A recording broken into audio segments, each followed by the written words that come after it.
Hello, my name is Ray Hughes and I'm an interviewer for the Veterans History Project.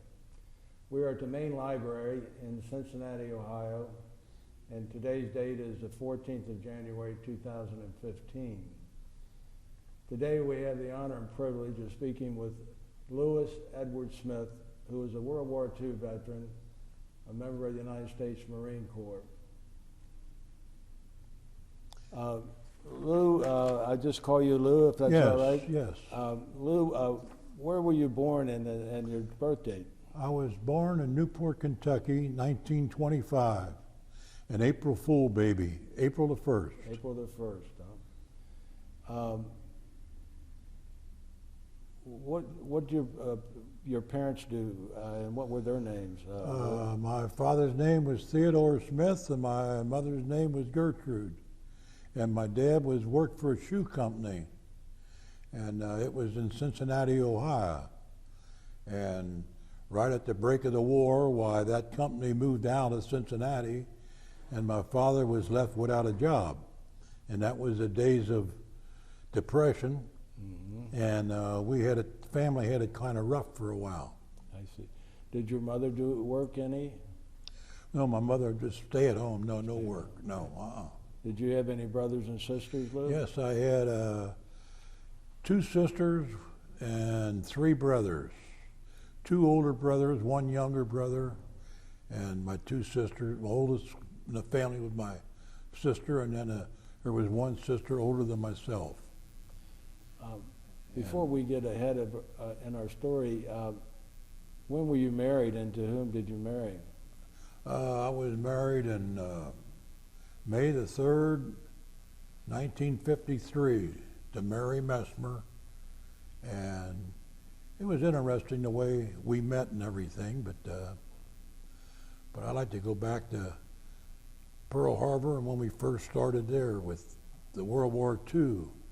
That's when my father was, like I said, his company moved out of Cincinnati, and I was a 15-year-old freshman in high school, and things was rough at home. I delivered papers after school, made $2 a week, and it went into the family pot.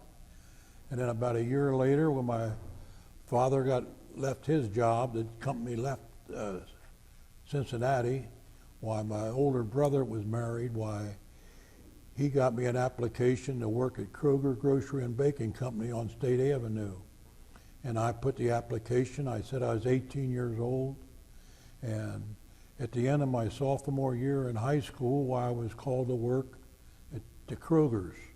And I went to work there making 50 cents an hour, $20 a week, and I was making candy. And that's after the war broke out, well, I thought, hell, we'd be finished. We'd wrap them up in about 6 months, the war would be over.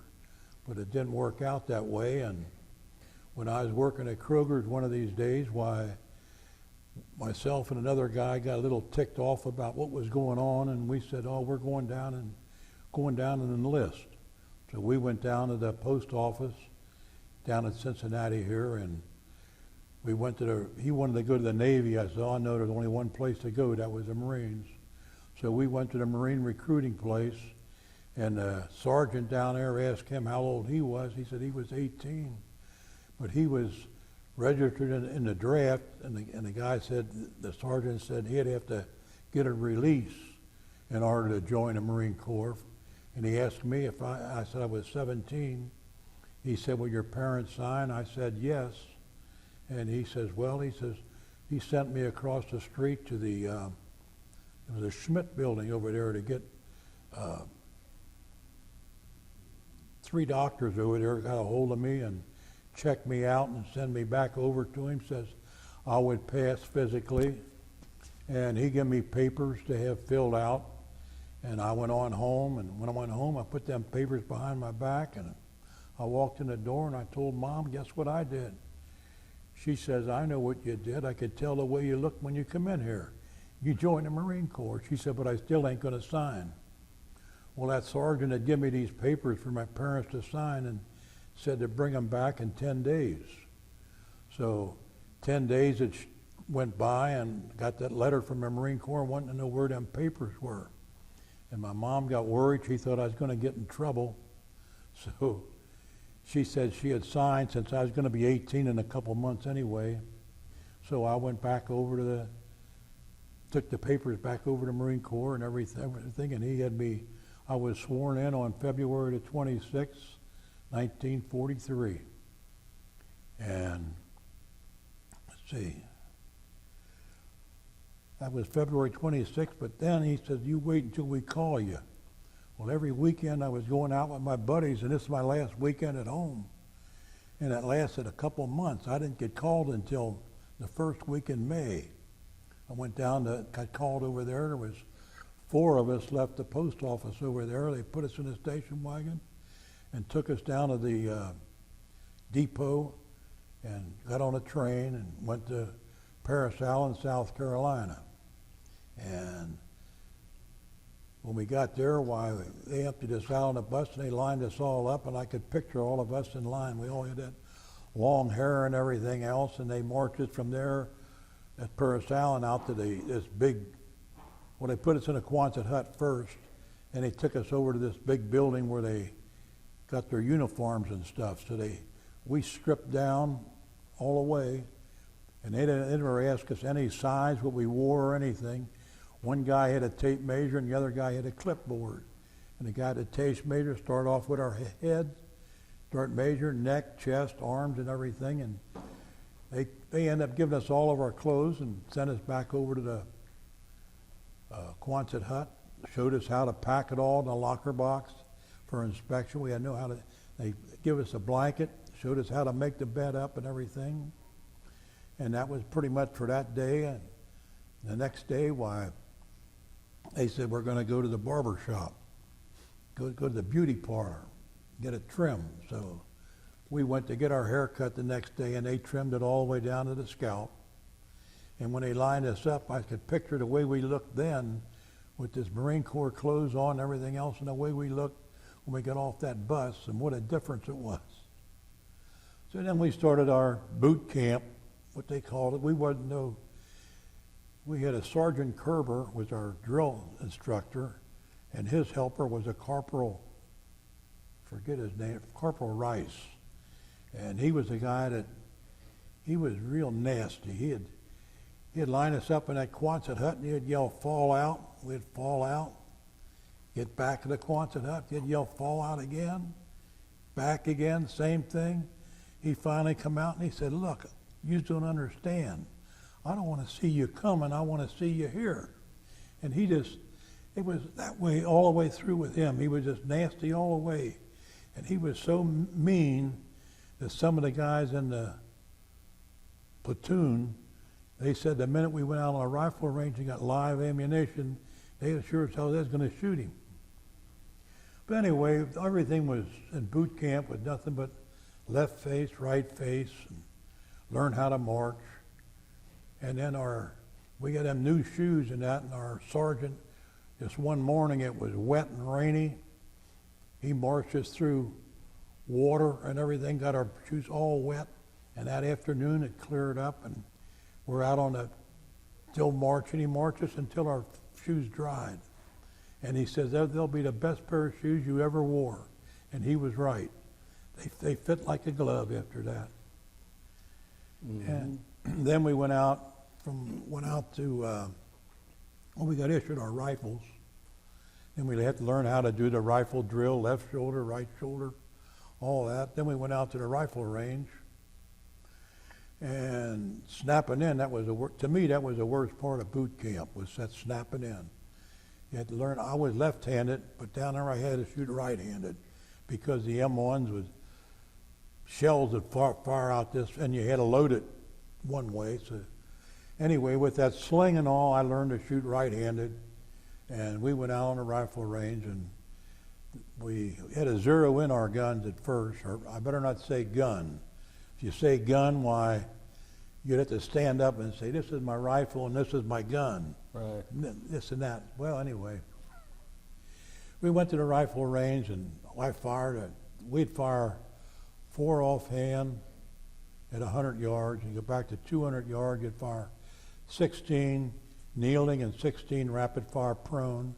and go back to 316 more rapid fire back there. And when I fired the first 16, our instructor there asked how I done. I said, well, I bucked one and I caught a little white on one. And the target come up and it showed out 14 bulls, and the two that I called was right in that forward ring below it. I'll be darned. Well, I'm over there with the rifle for the next position. According to my book, I was supposed to move the sights 1 click of elevation and 1 click of windies. And the instructor, let's see that there, what I called him, he says, don't mess with, don't. So I didn't. The next one come up was right up in the right shoulder.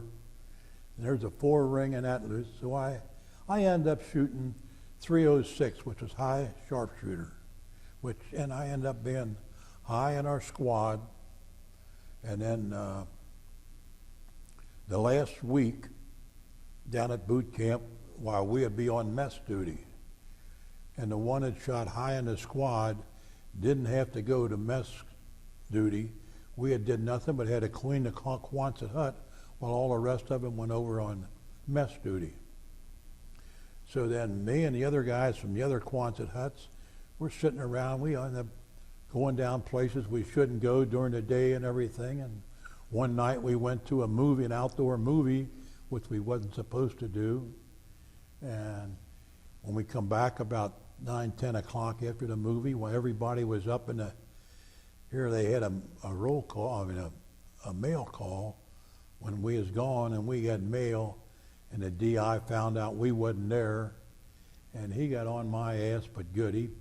I could smell booze. I think he was loaded anyway, but he punched me around and everything else, and he said if I made 2 of us in the platoon made PFC, and I was one of them. He said if I had time, I'd take that PFC trip away from you. Well, then he said, you're going to be the first one over to mess duty tomorrow. We had 1 more day of mess duty. You'll be the first one over, and you'll be the last one coming back. And he was right. They worked the hell out of me that day. But that was about it for boot camp. From boot camp, we went to Norfolk, Virginia. Norfolk, nothing but guard duty up there. And then when you're there, we was nothing but boots up there, and all you wanted to do was keep from being a boot.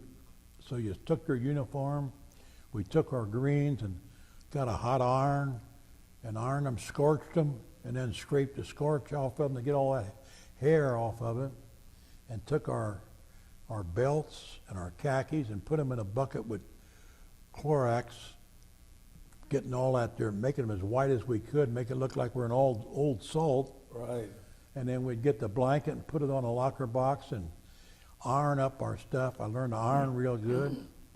Took our shirts. There was some lady in Norfolk, we'd put our shirts on inside out and take them to this lady, and she had cut them down where they'd go like cut our. And I was real proud because did nothing but spit shine our shoes all the time there in Norfolk, and then I ended up on the front door of the administration building. In other words, that's where the guys that was better dressed and spit and shine. So I had about a year in Norfolk, and I had some good buddies there. I had 3 buddies from Massachusetts, and this shorty was one of my closest buddies. He was Francis X. Sawtell. And we had a payday down there. Every payday I'd be in the shower room shooting dice. I'd end up going broke. I'd borrow money from Sawtelli to do to the next payday. I'd pay him off first, go in the shower room, blow everything, borrow some more money from him. But one month I hit it right in the shower room, and I end up sending home $300. I remember that. And well, that was my experience in Norfolk. Then we finally got a call we was going to leave. So we left Norfolk. We went to New River, Quantico, North Carolina. And we was going to turn in our winter gear. And I ain't throwing them ones that I fixed up, scorched and everything else. I got a box and put them in a box and mailed them home. I didn't turn them in. Oh, and while we was in Norfolk too, going back to boot camp, when they talk about them shoes, my socks got all stained.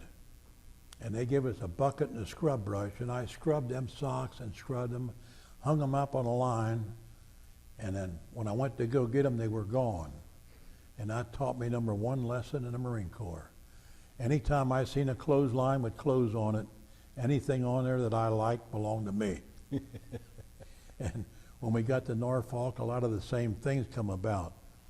We wasn't able to buy any of our uniform. We had what they called a survey day, where you turn in your old stuff and get new stuff. Well, we have police day. When we had a police, we'd have to go to do things like dusting off stuff in the colonel's office and all that. And what they give us for rags was these old shirts and old skivvy shirts and that. Mm-hmm. And I learned one thing. When we got finished, we didn't turn them in. I put them in my pocket.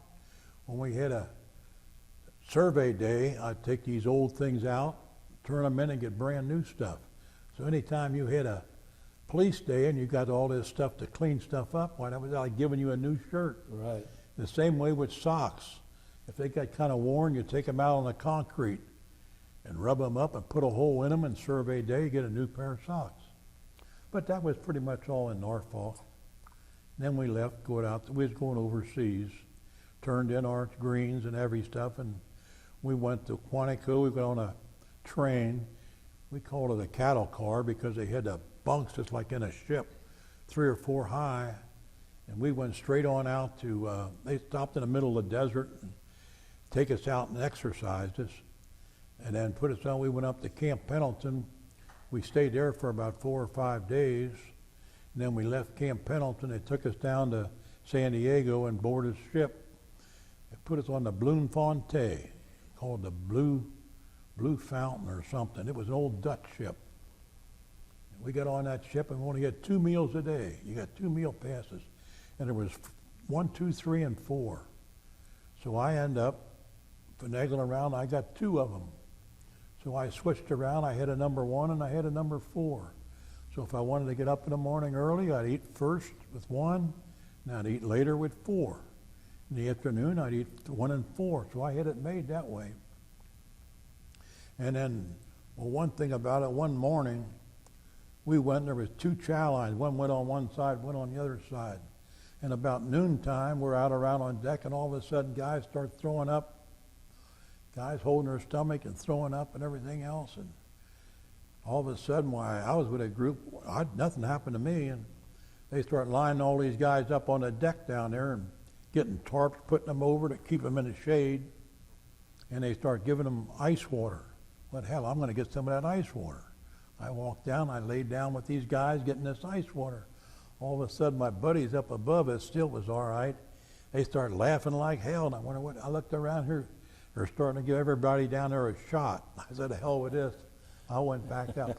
But what really happened, the 2 chow lines, one of the chow lines, they had ham, it was contaminated, and half the ship got ptomaine poison. Oh, okay. And that's what it was. We never lost anybody, but that was a pretty good experience there. Then again, we went from San Diego, we went out to Pearl Harbor, stayed overnight, got supplies for the ship, and then we left there and went to the Marshall Islands and anchored at the Marshall Islands.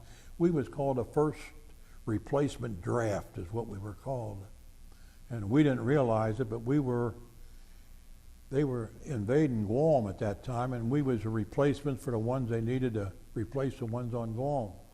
So we stayed in the Marshall for a few days, and then we left the Marshall Islands, we went to Guam. We got off on Guam, and they put us on a truck. They took us up to the north end of the island, up to the 21st Marines. They was in the north end in the jungle part of the island, and they lined us up, and they asked us where we were from and everything. Well, I said, I was from Kentucky. They said, good, you'll make us good scout. So when we was up there at the 21st, we was set up in a 3-day period. We had, one day we was on guard duty.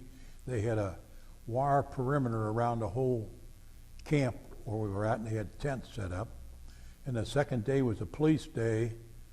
We had police up and dig latrines and everything. And the third day we'd go on patrols. Well, since they got me for a scout, we'd go out on patrol. I'd be number 2 scout. I was a guy named Navarro, which was he was a good little Mexican guy. He was damn good, and he taught me a lot as being, but then again, after 2 or 3 days with him, well, I was number 1 scout. And I didn't like that too well. Whenever there come a clearing, you were the first one to go across it. And they always used to say, oh, they always let the first guy go by. I says, bullshit, I don't want to be the first guy. So anyway, they got there. When we go on patrols, they'd go to perimeter and they would take a compass and they'd shoot an asthma out a certain degree. And that one guy in the squad would count paces. You'd go so many paces on this angle, and you go that far, and there's so many paces on another angle, and then the next one would be coming back to camp. Well, we did that for about a week, and they figured that, well, we had run into a few Japs, and that when we did, everybody would be shooting. Every guy would be shot up like hell by the time we got him. They give us a shovel. We were supposed to bury them. We never did bury one of them. We just let them lay. And then after about a week, they figured we had most of them cleared up in that area. And on the north end of Guam was called Retitigan Point. And our lieutenant took a platoon out to that Retitigan Point. And from there were 2 trails going down over the cliffs in the north end. And one squad would go down one, and another squad would go down the other one. And they'd go down the bottom on that. Oh, they had a big place with coconut grove and everything else down the bottom. And they had crisscrossed down there. Well, and then they'd come up the other trails. Well, after a few days of doing that, they'd see fresh signs of Japs down there, but they never could find any of them.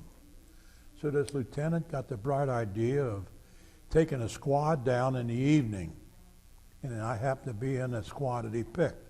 So we had to go down one trail in the evening. We got down the bottom, and we flushed a couple of them out, and the guys fired like hell at them. It got to be getting dark, and we don't know whether we got them or not. So we got in a certain area, and he put us in a circle, 2 men to a group, 50-50 sleeping during the night. I can remember they had for a password that night, they had May West. May was a counter, and West was a countersign. So the next morning, we got up, and the lieutenant took one group down to the beach, and the squad leader took one group back where we had seen them one the night before, and he had me sit there with the one guy. When we fired the night before, a guy took a BAR, that didn't know much about it, and that jammed up on him. They had him and the corpsman, and he told me to stay with them. So we're just sitting there while they went off, and all of a sudden, this guy with the messed up BAR looked up, and he kept saying, draw a bead on him, draw a bead on him. I looked up, here's some Jap up there, and I raised my rifle. Boy, things that go through your mind so fast. I figure, I didn't have this rifle when I was in boot camp. I don't know whether it shot high, low, or what. I shot for the neck. I figured it went high, it hit him in the head. It went low, it hit him down here. I fired one shot, and he went over. And we didn't go up to him. We didn't know whether anybody else was watching him or anything else. So finally, the lieutenant come back, and he wanted to know what that shot was. And they says, oh, he said, Lou got one up there. He's laying down up there. So we went up there, and he's laying back. And go back a few days now, I had got a letter from home telling me about one of the best buddies I had lived across the street from me. He's about a year older than me, and he had joined the Marine Corps, and he had got killed on Saipan. And I had just got that letter a few days before, and I was pretty bitter with everything. And when I went up and seen that Jap laying there, he had his mouth open. I hit him right in the throat with one shot. And the lieutenant says, who's a Deadeye? And I had a nickname, Deadeye, for a while. But anyway, he was laying there, and he had his mouth kind of open. He had gold teeth in front, and I kind of removed them gold teeth, and with the idea I was going to send them back to this buddy of mine's parents, let them know I got a Jap for him. Right. So that was about pretty much on Guam, and I go back to the 21st, and a few days later, get laying in bed, and you got thinking about who was this guy that I killed? You know, was he married? Was he somebody's son or something? Did he get drafted? And you get kind of mellow and everything else. You got thinking, well, did I really have to kill him? And that's something what these cops are talking about now that kills a guy. It's a big difference when you're the only one-on-one, and you kill a guy. You live with it the rest of your life. You always wonder whether I had to kill him or not. And you always wonder, will I meet any of his relatives later on in life? You know, but it's something that lives with you all the way through. Anyway, I got the 21st Marines. We got transferred down to the 9th Marines, and they was down on the beaches down there, and they were practicing for the next invasion, which we didn't know what it was. And I was still scouting, and they had this one imitation mock battles, what it was, and I was with these tanks, and on these tanks, on the back left-hand side, there's a door on a tank with a phone on it, and you talk to the ones on the inside. And me being a scout, I'm talking to guys on the inside. I got to be with that tank, and these guys are on the inside say, we can't see too much in here. You let us know what's going on. And I didn't go too much for that shit. I mean, they're in a tank, and I'm out here behind it. So I did anything to get away from scouting. I even went to flamethrower school, but I was a natural left-hander, and all that things for flamethrowers on the other side. I couldn't do that, so I ended up I went to an automatic BAR, automatic rifle. I ended up being an assistant automatic rifleman.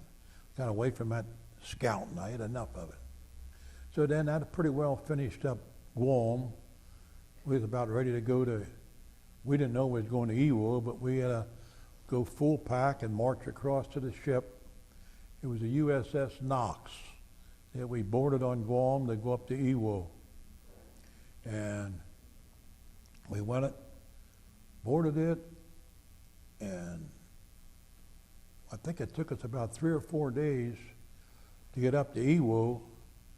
And all the time on that ship, all I'm doing is taking my K-bar knife and sharpening it up. That's all I did all day long. Then we finally got up to Iwo, and man, they put out on the deck, they put a big map of Iwo. It looked like a pork chop. And they said that this operation is supposed to be 3 days. First day, they cut it in half at the bottom. Second day, they take Suribachi and move halfway up, and the third day, they finish it up. And they said it ain't going that way.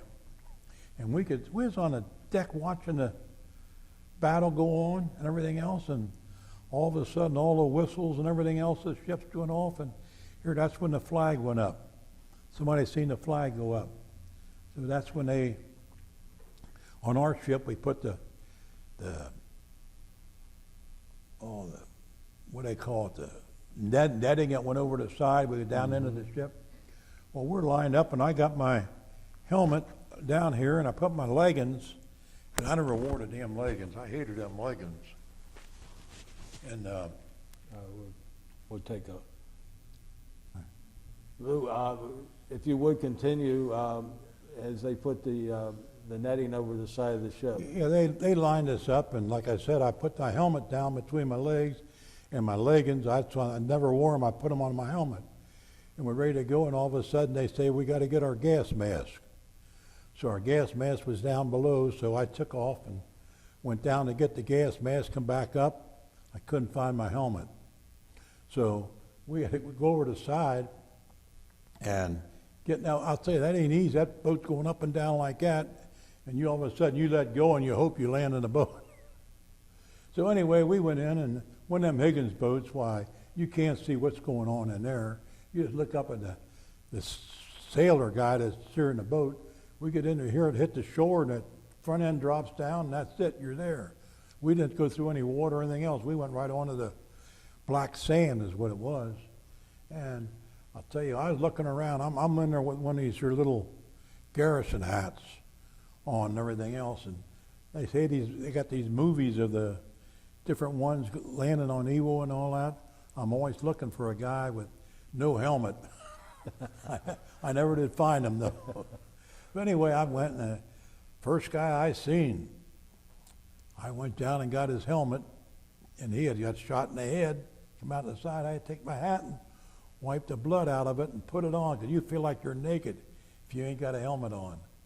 So that's the helmet I had anyway. One had a hole in the middle of it. So then they marched us. We went halfway across the island, and we had to get in a foxhole for that night. We stayed in that foxhole until the next morning. While we got up, and they could see the airfield. The airfield on Eagle was raised up about, I'd say about 10 foot higher than the regular surrounding stuff. And they say, we're going up across the airfield at 9:30. 9:25, the tanks are going to go up, and then we're going to go up across. So all of a sudden, 9:25, there went the tanks up. 9:30, a guy blew a whistle, said, this is it. Well, we get up, that's the first taste of battle. Start going across, he said, spread out. They want to get, everybody get together, spread out. And you spread out, and all of a sudden, the machine gun opened up, and I hit the deck, and that's when the guy behind me says, you can't go forward on your belly. So I got up and everything else. I think my nose was still on the ground. But you start, you hear a big bang, and somebody had got that machine gun with a pole charge or something. So we're going across, and shells are firing, and we get about halfway across, and the shells start getting heavy, and they said, find a hole and get in it. Well, hell, you were passing holes all the time. I hit the deck and looked around. I couldn't. Back behind me was a big hole. I got room for one more, and they said, no, we're filled up. So I looked over there. I seen a place where the tanks had went, made a little groove. I got in it, and another guy got in with me, and he rolled over. He had one of them little shovels on this. I had being a scout at one time when I had issued this stuff, I had nothing but a big bolo knife is what I had he had a shovel, so I got that shovel off of his, and I'll tell you, it didn't take me long to scoop out and get down, so we got below the deck, and we lay there, and that shells was coming up, and all of a sudden one of them tanks that was up in front was coming back, and it stopped right near us. And when that tank stopped, it drawed all kind of mortar fire. It was raining more. I thought sure it was going to hit me on the head. And all he stopped for, he was emptying all his brass, his extra shells. He started throwing them out, and we told him, yelling and scream, get out of here. So we finally left, and all of a sudden we heard our artillery. You can tell the difference when they're coming from the other side. And when our artillery opened up, why, it kind of silenced them some, and they said, well, let's get up and go. So we went up and went across the rest of the airfield, and on the far end of the airfield, why, there was a trench over there. We got in it and stayed there the rest of the day, and in that hole where I wanted to go, they took a direct hit. We lost our lieutenant and our squad leader in that first day. So, and we stayed up there that night, and I had a hell of a thing. I had one of them, some Jap had got it with a flamethrower, wasn't too far, and boy, it stunk like hell, but you didn't give a shit about the stink as long as you was in a hole. So we stayed up there that night. The next morning we got up, and they said, we're going forward. So we went down there, went about 100 yards. It was like downhill. I got down the bottom of the hill, there was like a little knoll there. So I went up against that knoll, and the minute I got there, here's a hand grenade. They're smoking and everything else coming over. I grabbed it, I threw it forward, I hit the deck. I didn't get anything. So another one come over on the side of me. It went off, and I didn't get anything. The guy next to me says, hey, I got hit. So he crawled over, and I'm just getting up to see what's wrong with him when there's one right on the other side of him. Come over, and I hit the deck like this, and that thing went off, and it just blew him up. All I got was what went through him. My hand up here, my arm, my shoulder. That's the only part of the hand grenade I got. But he was blowing up, and I was half dizzy, and I started crawling, and I had that extra ammo for that there BAR in a bag, and it got underneath me. I said, the hell with this. I got my knife and cut it off and left so I could get down, and I'd find I've crawled and got in a hole, I'd say about 10 yards behind where that little knoll was at.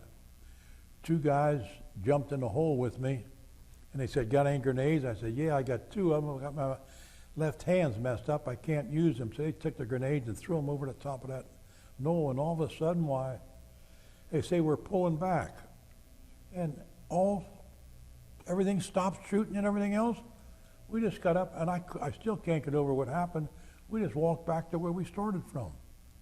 And there's a big hole there where we stayed. I got down that hole, and that's when the guys, they looked at my hand and got a canteen out and washed what they could off of it and put that sulfur stuff in that thing and bandaged it up. And then we, on the edge of that big hole, why we stayed on watch at night, me and another guy, 50-50. And during the night, that hand got so stiff, I could hit it on a rifle. You know, I hear it clank. And we didn't do much sleeping at night anyway. It was supposed to be 50-50, and they were firing these here, luminous stuff. So they were worried about a banzai, with the Jap banzai on during the night. And that's where they kept firing them, making a lot of light up in front of us. Mm-hmm. And the next morning come up, why, the assistant squad leader come up to me and said, "Lou, I heard you got hit." He said, "I'm sending you back." He says, "Here's a list of what our corpsman needs when you get back to the shelter, the first aid behind the line. Why, have them send this stuff up to us." So I goes over to one of the guys that had a rifle that only shoot once, a jam. I give him my rifle and took his, give him my water, and I said, "I'm going back." So I started back, and I didn't find the first aid station, and I'm walking. I thought, what the hell? I'm on EWO, looking all around, got a rifle that only fire one shell, and I said, "This is crazy. I can't see nothing." All of a sudden, I keeps walking. I end up getting in another division. There was a chaplain and a guy helping him taking dog tags off of guys that were killed. And I told him I had this list of medical stuff to get. The guy took my pack off, dumped out all my personal stuff. Everything I had was in that pack, and filled it up with medical stuff. He says, "We don't know where your front lines are. You take it back up." So I thought, what the shit? I thought I was out of there. So I went, but coming from the rear, I could see the first aid in a little indentation up there. And I got up there and I told them what it was. They said, they send somebody up with their supplies. And they says, "Getting that weasel over there." And I went to getting that weasel. That's one of them ones that they got treads on rather than wheels. And they said, "Oh, that's filled up." That thing took off and it took a direct hit. That's how lucky I am. I was supposed to be in that. And that took a direct hit. They put me in a Jeep. There was two stretchers, one down here and one above him, going up the word next to the driver, and I sat behind the driver on the side. I had a hole for plasma for this one guy on the bottom, and I got this hand messed up, and the guy on the bottom wants me to get him a cigarette. I said, "You want me to drop this plasma to give it?" Anyway, we got back to the beach and seen a couple guys there. They talk about guys getting shell shocked and that. And I seen two guys. They were screaming and yelling and digging. You don't put that on. These guys went hog wild. Right. But anyway, they had one of them. They call them a duck, I think. But they put us in a duck, and I seen that hospital ship out there. Oh boy, that's be fine. So we're down. The hospital ship's all filled up. Two other ships we went to, they're filled up. I don't know whether I was going to get off the island or not. Finally, another ship says, "Yeah, we'll take them." So they lowered like a wire basket, and you laid in it, and they strapped you in it, and they take it up and swing it in aboard, and my feet didn't hit the deck. And they had a knife, they cut my clothes off. She got a shot in each arm, and they ended up putting us in the shower room, got showered up. Everything. Every time I stopped, I got rebandaged, and then they put on skivvies and a shirt, and they got a little, what do they call it? Little robe like to put on, and that's all I had. It was there. Guys aboard ship treated us great. They give us money for pokey bait and everything else, and that's when the ship I was on blew a turbine. And the convoy that was going off, convoy went off and left us. We could only go half speed. So we're going half speed for a couple days.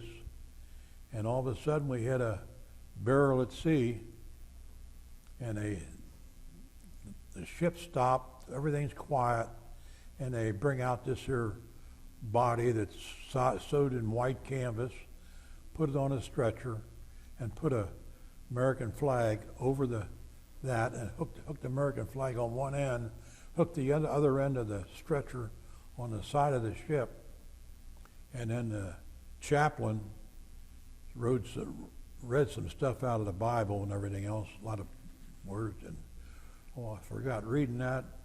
I got to remember, when I went into EWO, the two things I had around my neck, I had a brown scapular and a rosary. That's what I had around my neck. And I thought I forgot to mention that when I went in. Yeah. Anyway, when the chaplain had to finish saying the words, they started playing taps. As they start playing taps, the guys on either side of that their stretcher start raising it up slow. When they got up so high, that body slid off from underneath and hit the water.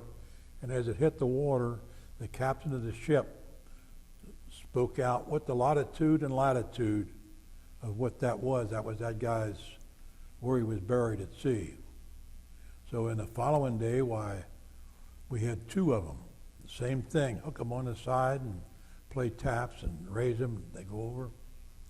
But we went to Saipan, and we got there, and there was a big Quonset hut, and all I had was stretchers in it. And you was assigned, I was able to walk. You was assigned a stretcher, and I laid in the stretcher. We stayed there for a day or two. And then that's when my wife said, don't say it, but I am.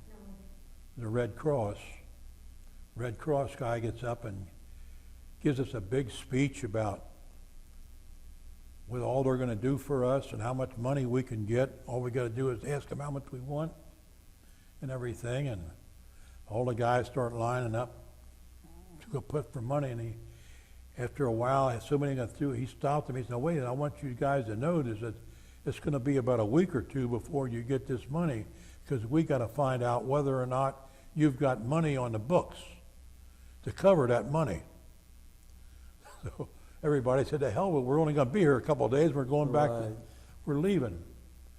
So was that the community chest or the other one? They give us a ditty bag with cigarettes and shaving thing and a little bit of candy in it.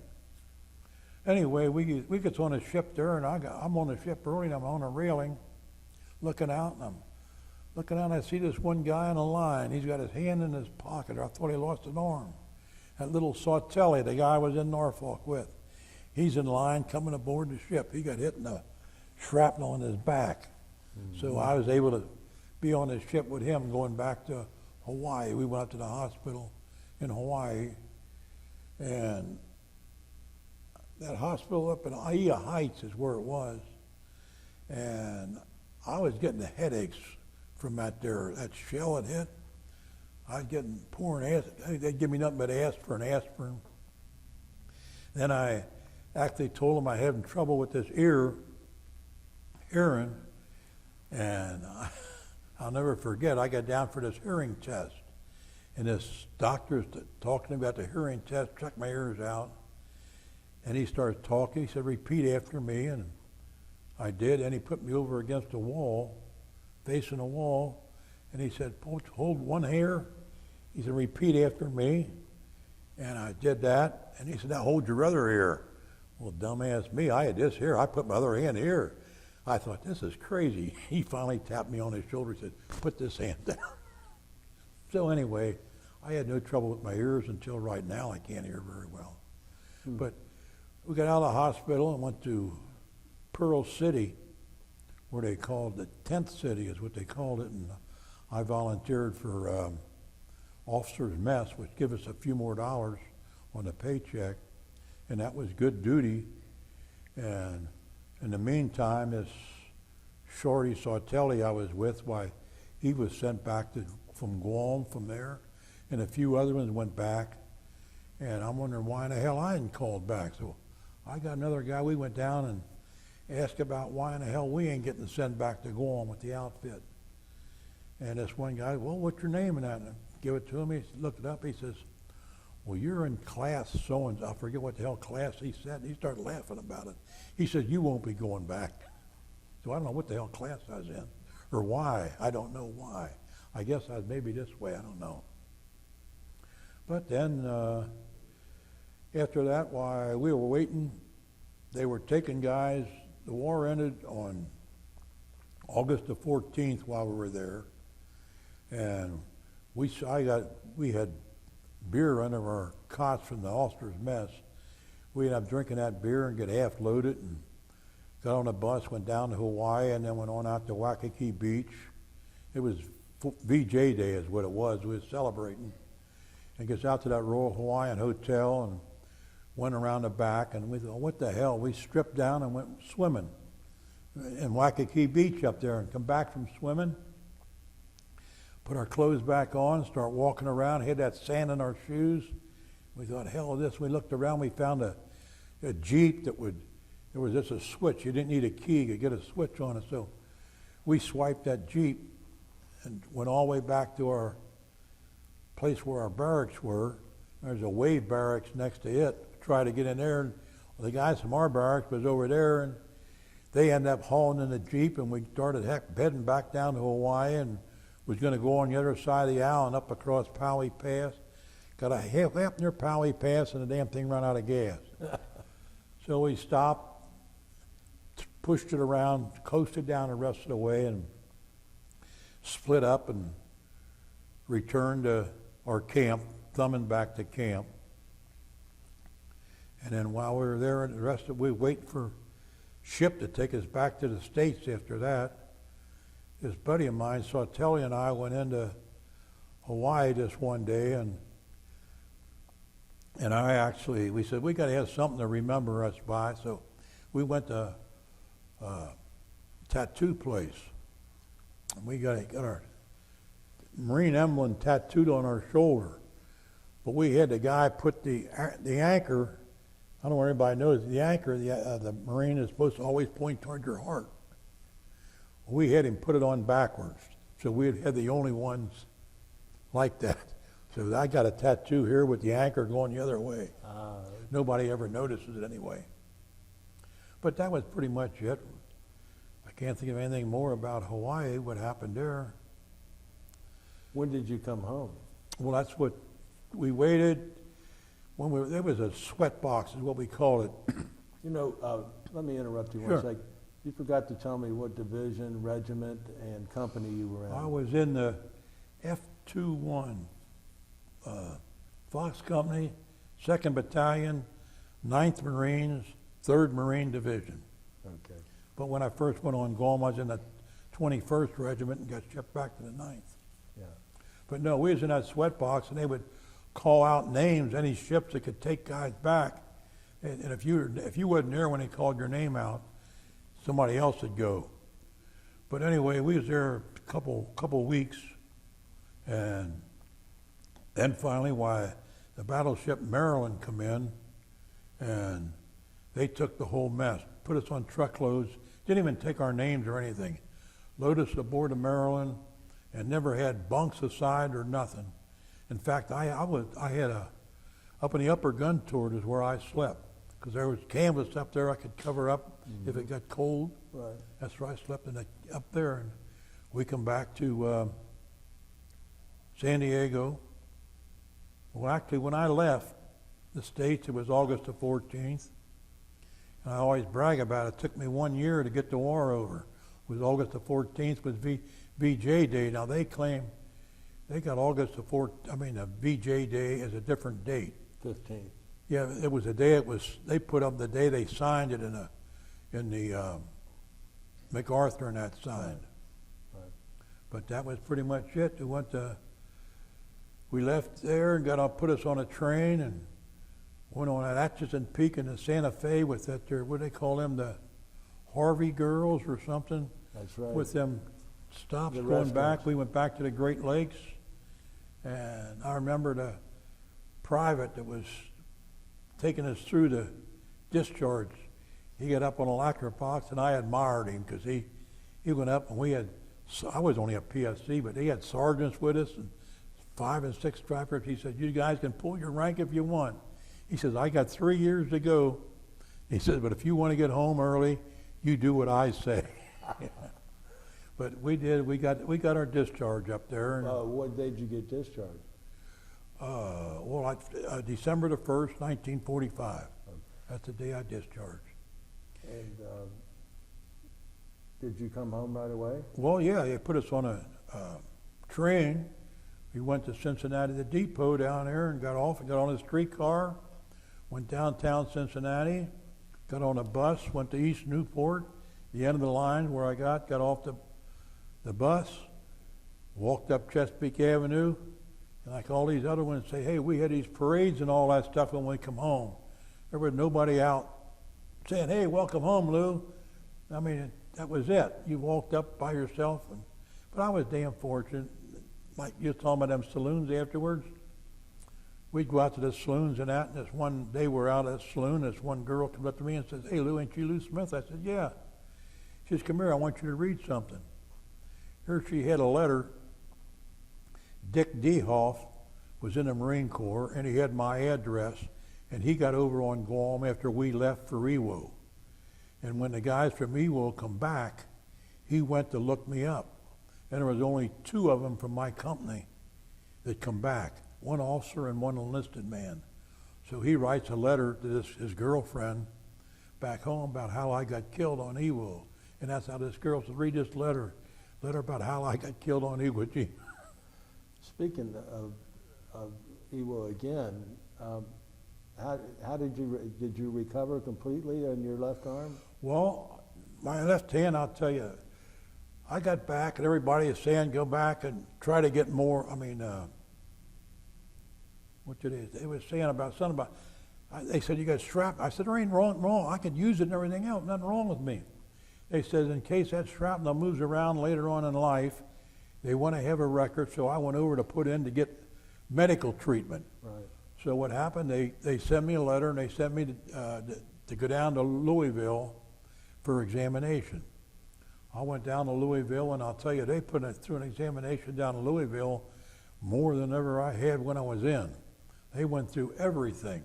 And I'm in a hallway, and a guy in front of me is in talking to a doctor, and he's complaining about that lower back pain that was very popular at that time, trying to get dispensation for it.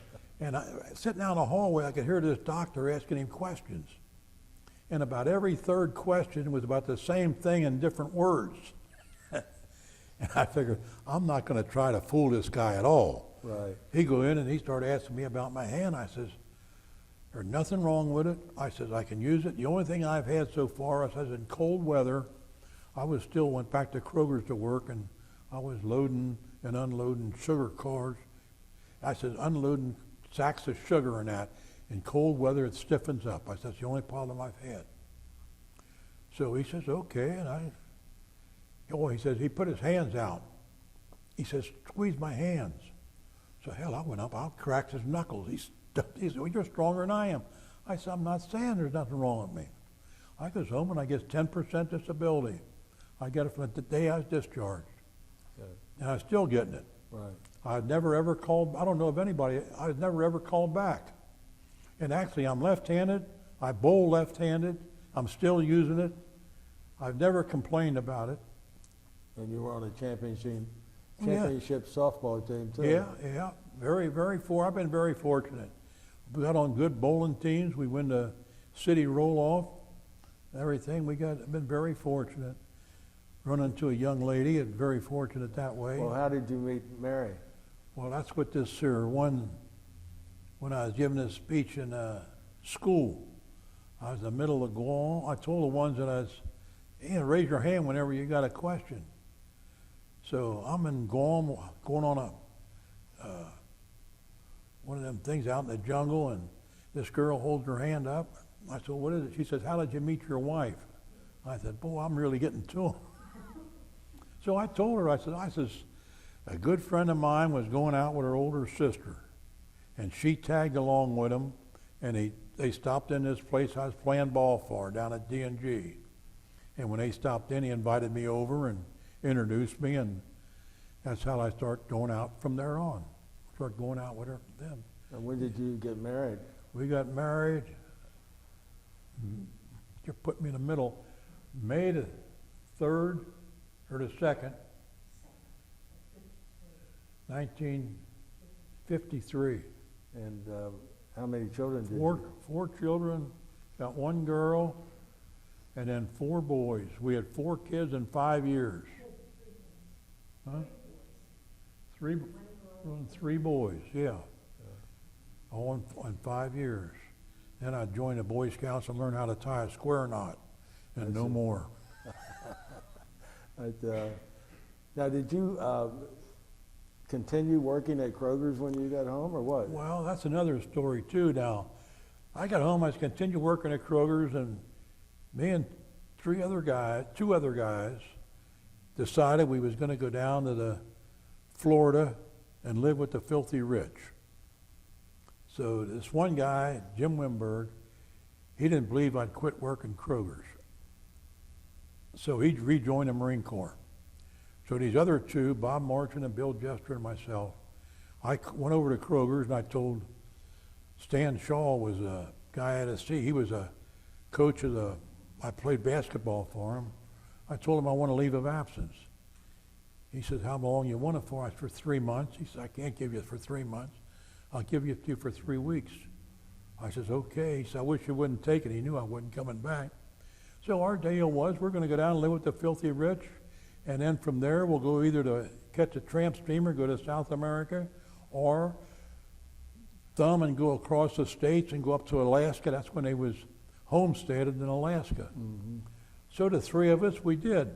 I quit Kruger, or I got that supposed leave of absence, and I had a 37 Chiv, and this other guy had a 37 Plymouth.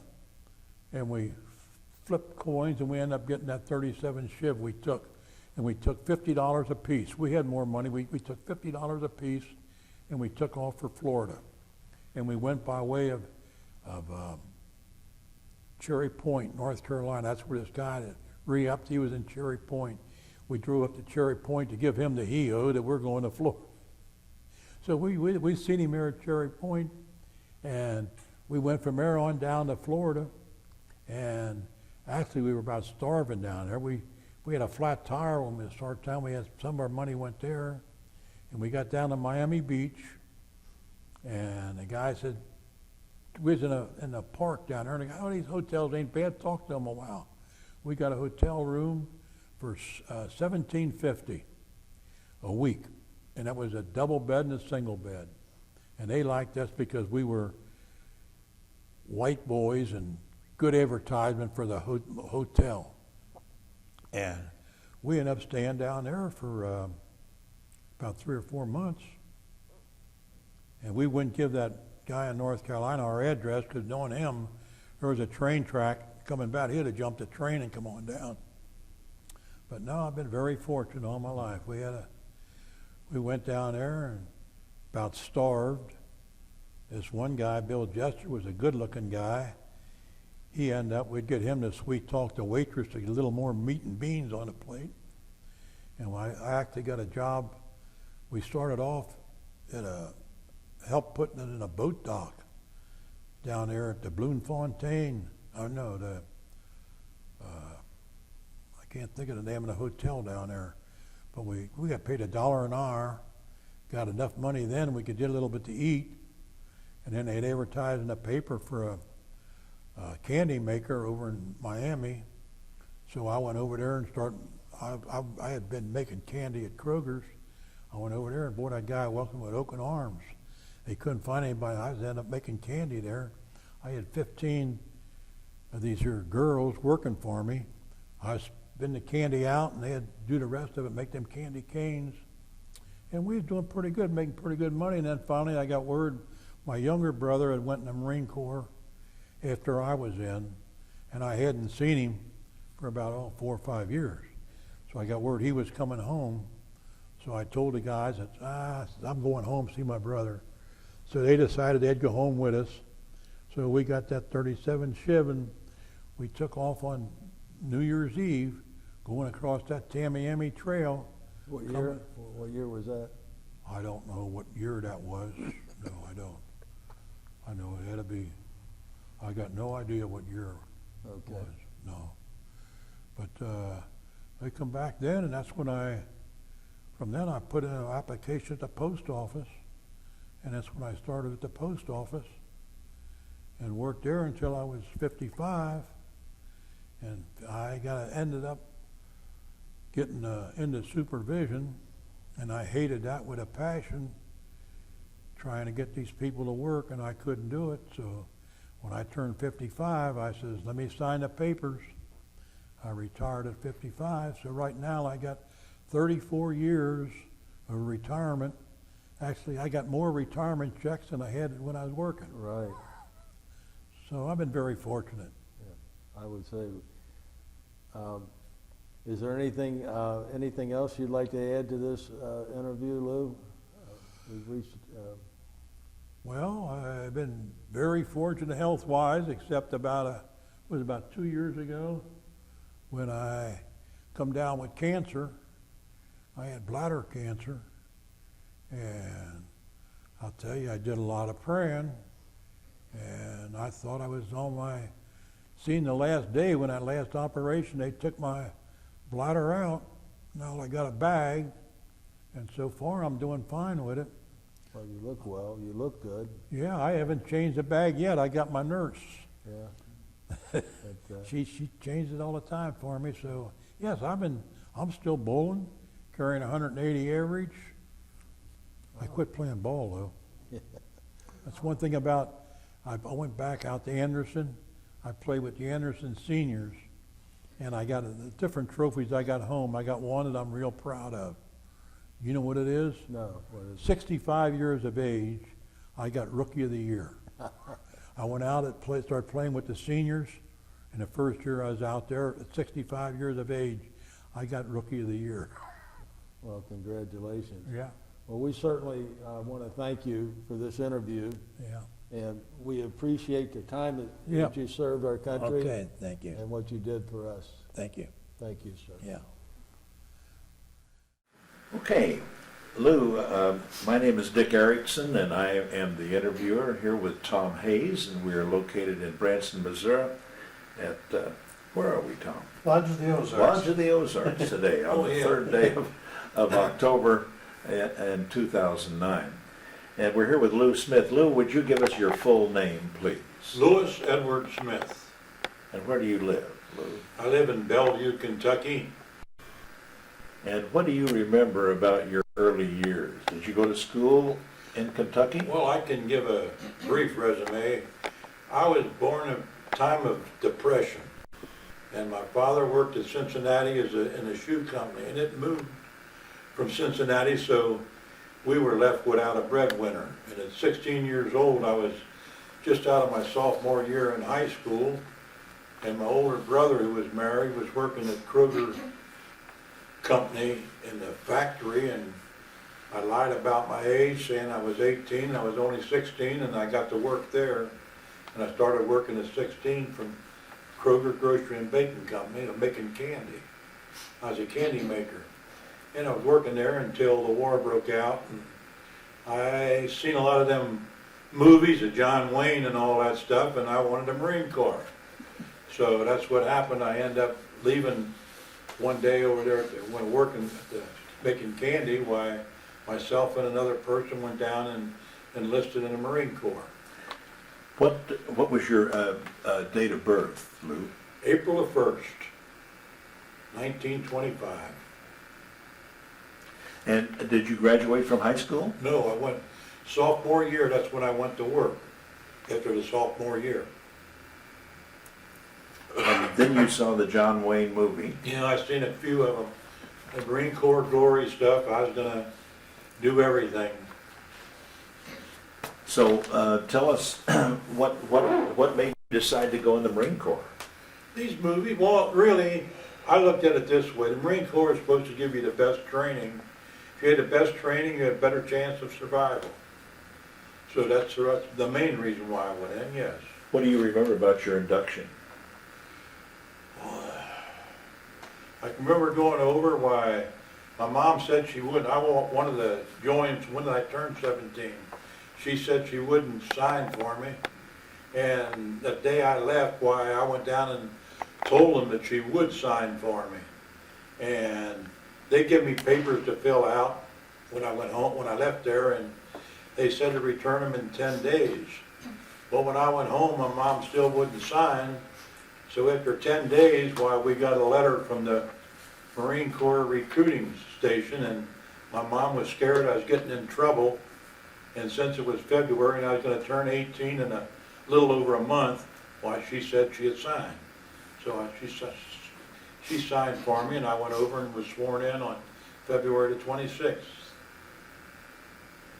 And where was this? This was at Cincinnati, Ohio. Across the river. And where did you go to boot camp?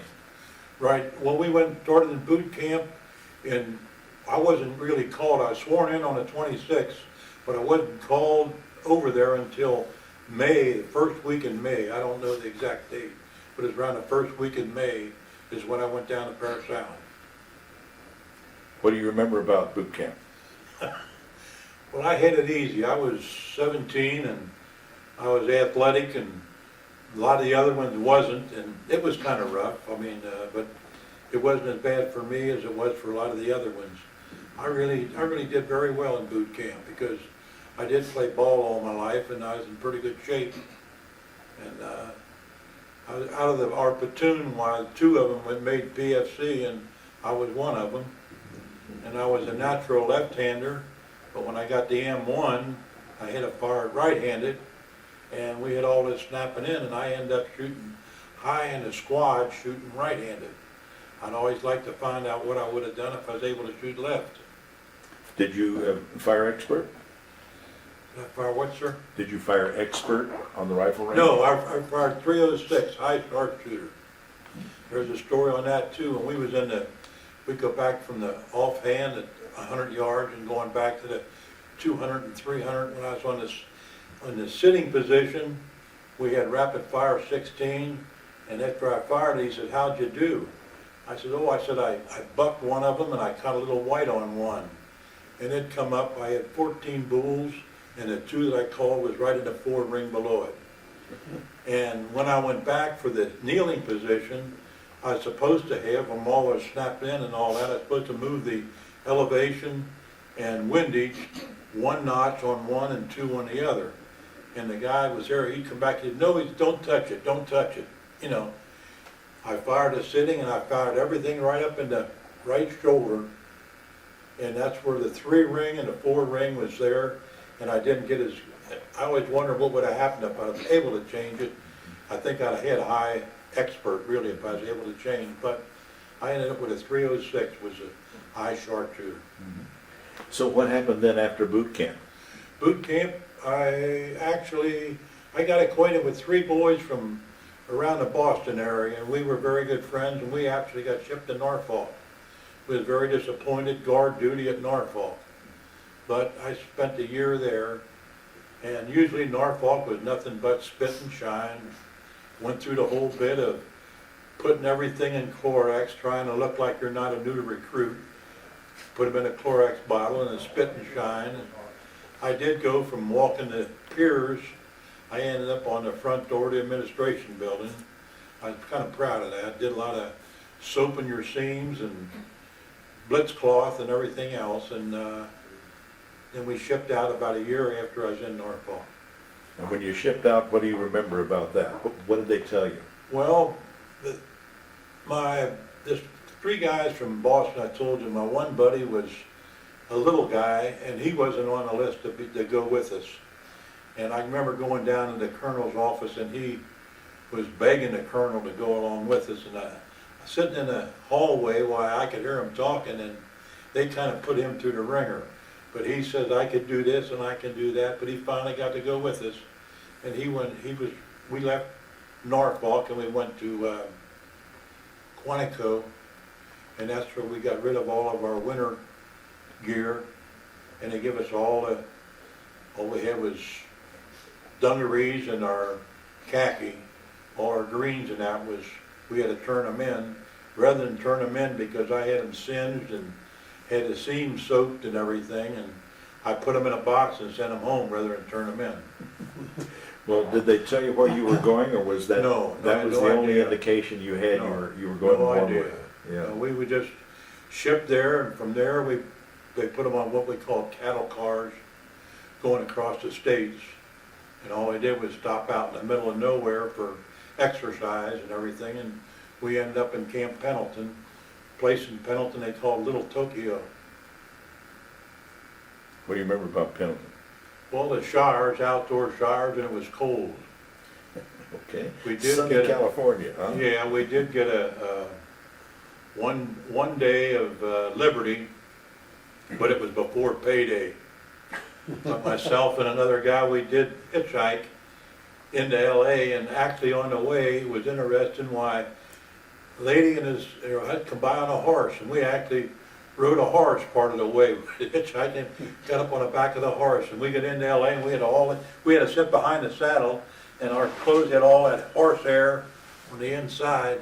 But we had no money. We had to buy beer by the big bottle, the half gallon, and drank it. My buddy, he had a wristwatch. He pawned it or sold it to a Navy guy just to get some money for some more beer. And we end up when we went in our regular, you talk about California, it was warm when we went there. We got back that evening, we were freezing to death trying to get back. But we went back to Pendleton, and that was it. It's the only liberty we had. And then you shipped out. Yeah, we went down to the ship, an old Dutch ship, the Bloemfontein. What do you remember about that ship? Oh, that ship, we spent quite a bit of time on it. Angelo Bartelli, which was well known at that time as a quarterback for Notre Dame, he was on the ship, and he was in charge of what they called smokers, or we had boxing mounts and that on the ship. And the thing about the ship, we only had 2 chows. We had, other than 3, we only had 2, morning and evening, and that was it. You got issued from 1 to 6 numbers of when you were going to eat. Well, I was fortunate enough, I was able to swipe an extra one.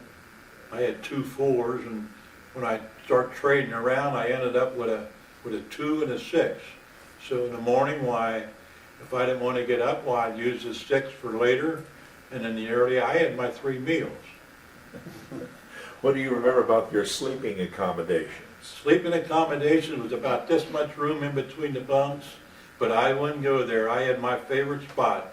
I had a spot right up on deck, right where the mooring lines went out. That was my window, and that's where I slept. I slept out on deck. I wouldn't go down below.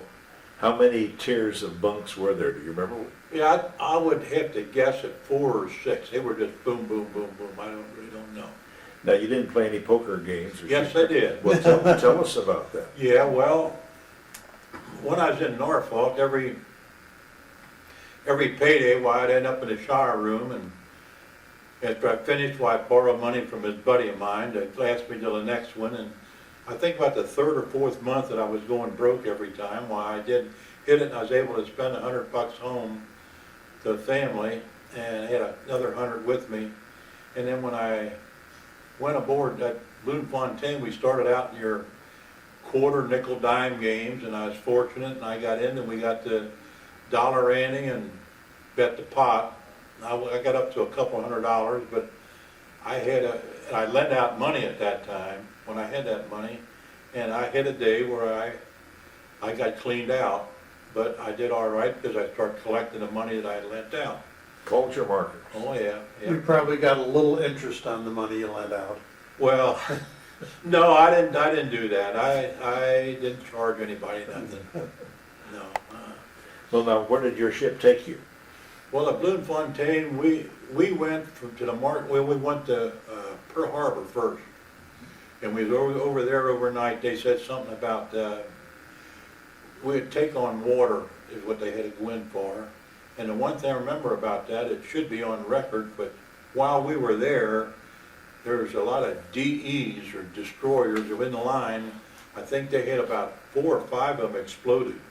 They would load the ammunition and that's what we heard. I didn't see any of it. But about 4 or 5 of them got blown up by their own loading ammunition and that. But we left Pearl Harbor. From there we went to the Marshall Islands, and we anchored at Anahuac, one of them atolls there, and we stayed there for about a week or 2. And we had quite a few experiences on the ship. We had half the ship got poisoned. In other words, we was out on the deck playing cards and all that stuff, and all of a sudden guys start throwing up and everything, and we're wondering what's going on. We're grabbing our stomach, and it ended up where one of the chow lines had ham that was contaminated, and about half the ship got ptomaine poison. And I actually was one of the, I'd get any trouble, I'd get into it, but they had the guys who was sick laying out on one deck, and they're going around with ice water, giving them ice water, and I thought, hey man, I seen that, so I snuck down from a promenade deck and laid down and getting ice water, and all of a sudden some of my buddies up on a promenade deck start yelling, and I wonder what they was doing. Here it is going along giving guys shots. So I ended up getting back up on a promenade deck. You found your way back to where you belonged. Yeah, another thing we had, we found out that we could get, at night, we got underneath where the bottom deck was at, we lifted up the tarps, and we got into the supply stuff in the room down there. And we ended up getting these here number 10 cans of peaches. And the group I was with, we'd take our shelter halves and go up on the deck, and we'd take our K-bar and a soup spoon, and that's what we'd open up that can of peaches and pass it around with a soup spoon. And we finally got caught on that because the guy didn't put enough holes in the can when he threw it over the side.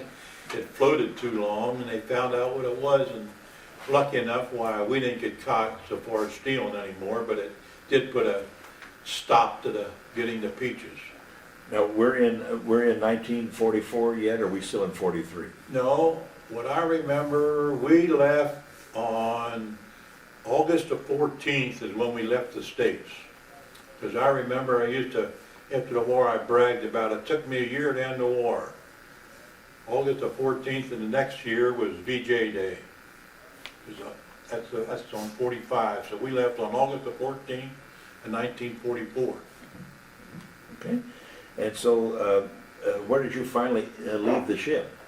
We went from, we didn't realize, but we were actually in reserve for Guam. And we went in, we left the Marshall Islands and went to Guam. And on Guam, when we unloaded, I was appointed, I was sent to the 21st Marines, and they was on the north end of the island at that time, right in the jungle part. Were you a replacement? Yes.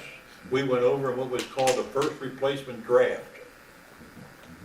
So when we left the States, that's what we were quoted as, the first replacement draft. And what was your unit that you joined? We joined, well, that was all we were on the ship, we were the first replacement. No, I mean once you went on Guam. On Guam was the 21st Marines of the 3rd Division. Which company? I don't know. I don't know what company. I was up there. I was only up there a couple of weeks.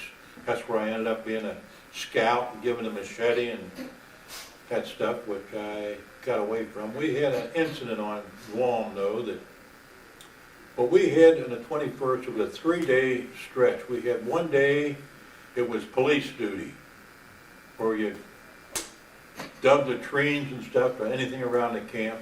Another day, you was on guard duty.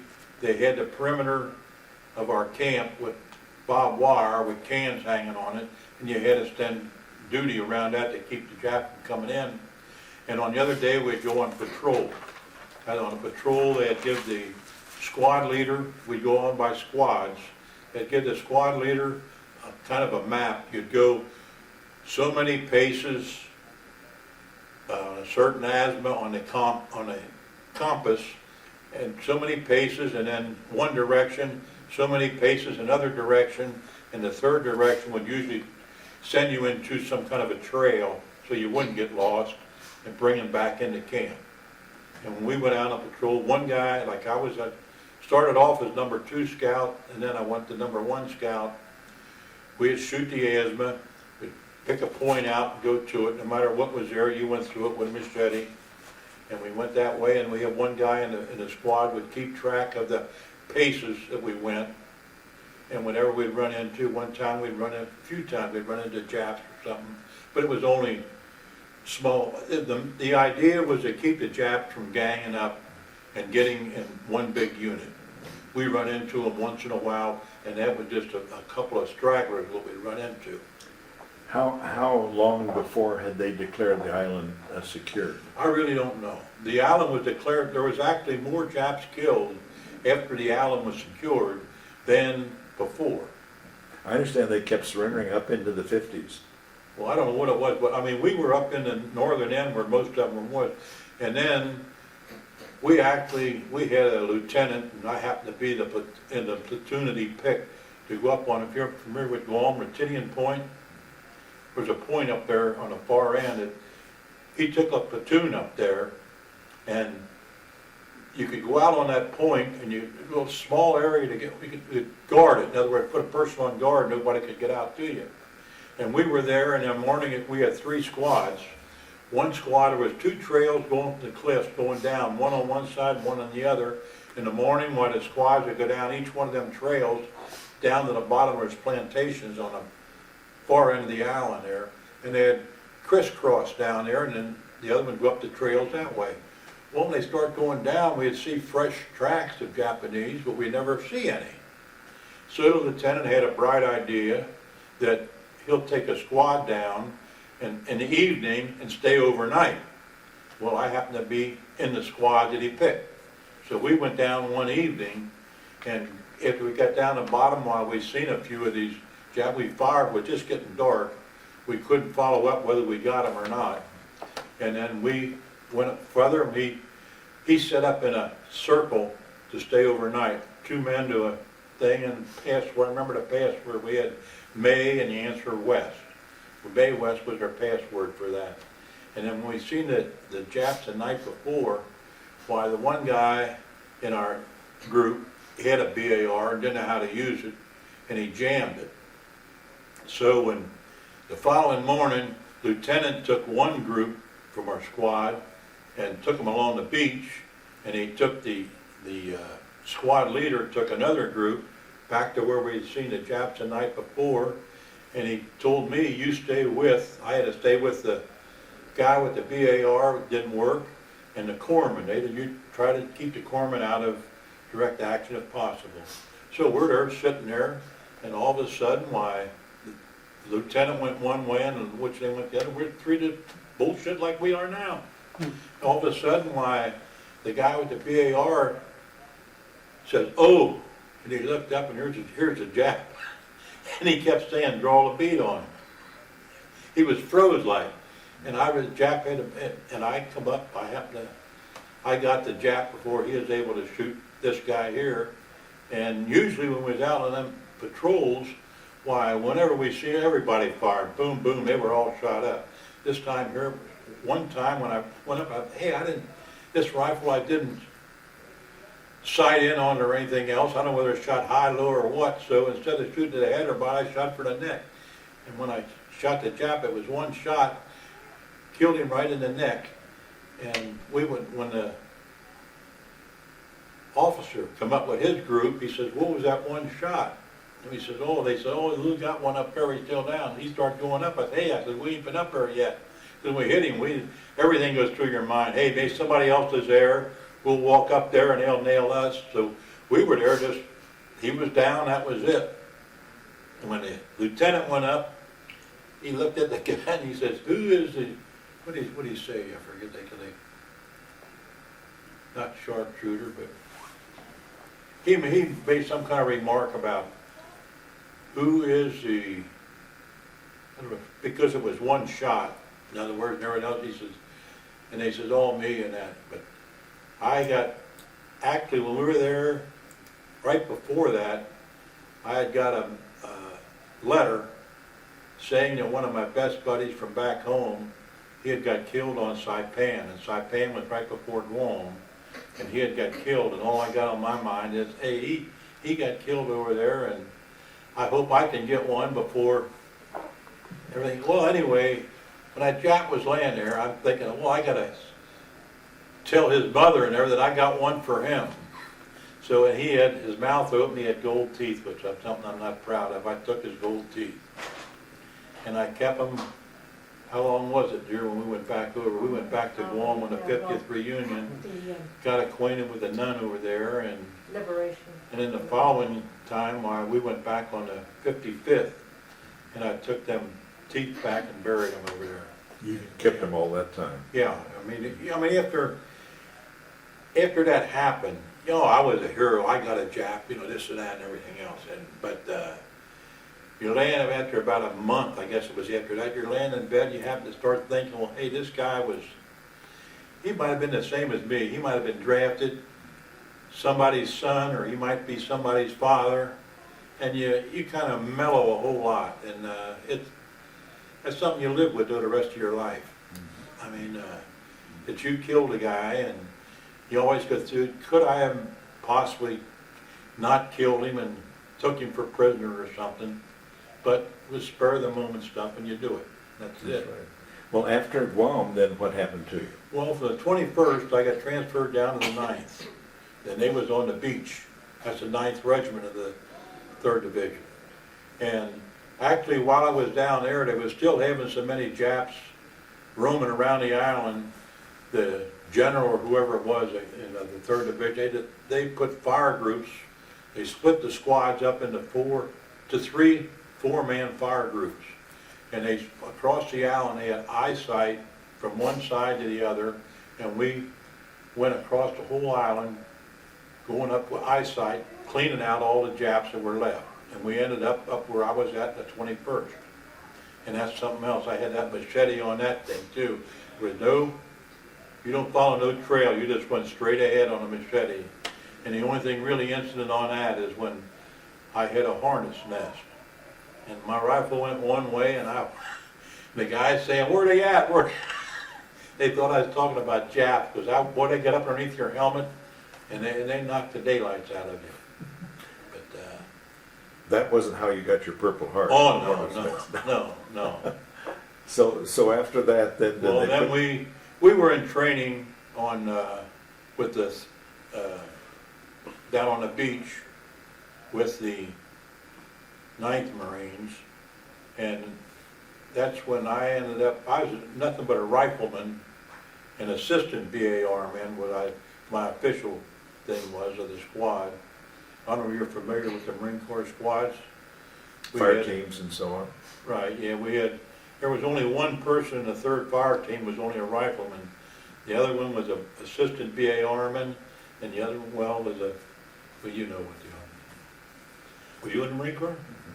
Whereabouts? I was 3rd Battalion, 6th Marines. 3rd Battalion, on the Sixth. 6th Division? No, the 6th Marines is the 2nd Marine Division. Oh, 2nd, okay, yeah. Now, do you recall the company that you were in with the 9th? Oh, the 9th, I was F-29. Fox Company, 2nd Battalion, 9th Marines. What do you remember about your NCOs? I had Lieutenant Eddie and O'Bannon, the ones that I remember. In fact, when I knew them, they were lieutenants. And everything after EWO and everything, why, a couple of them went up pretty high. O'Bannon, I think, just recently in the past year, he passed away. He was on Hawaii, I think, where he settled after the war. So you had good officers. Oh, yeah, well, we had, Lieutenant Eddie was our platoon, but we had which I don't even know his name, one of the, call them Shave Tails, 90-Day Wonders and that's who we had when we went into EWO, but I don't remember his name. That's one thing that, from the ones that I got to know that went through Bougainville, which I wasn't there and that before, you don't want to get too acquainted with anybody. It's just, I don't remember hardly any of the person's names outside of our assistant squad leader. I was kind of close to him, and that's the only one I remember his name. Well, the reason is that they may not be around long, so you don't Right. want to get very Yeah, friendly. you don't want to get too close to them, Right. yeah. Well, now tell us about the landing on Iwo. Well, we wasn't on the initial. We had a ringside seat. When we went up there, our ship, and I'd never seen so many ships in all my life when we got there. And I found out it was a fourth and fifth that went in original, and it was supposed to be in a 3-day operation. And we were supposed to be the first landing on Okinawa. And we're there, we could see the planes, Corsairs come in and everything else, and only thing is, couple days why it was rainy and they couldn't get air support. But we watched, and all of a sudden, this one day, while we heard all the whistles and the boats and everything going, and they started pointing, that's when the flag went up. On Mount Cerebon. Yeah, we all sitting there on the ship watching that flag go up and everything. And but then that's the same day that they finally told us to get our gear ready and line up on the deck. We're going in. And when we lined up, why, I had my helmet, I put it right between my legs there, waiting there, and all of a sudden they said, get your gas mask. We had to go in with gas masks. And they didn't know what they was gonna do, but I had to leave there, went down below and get my gas mask. When I come back up, my helmet was gone. So now, we went over to the side, and we actually lost our BAR man. I told you they had that pickaxe handle. When he was going down the cargo net, that thing hit, it took his BAR. He went in without a BAR. I went in without a helmet.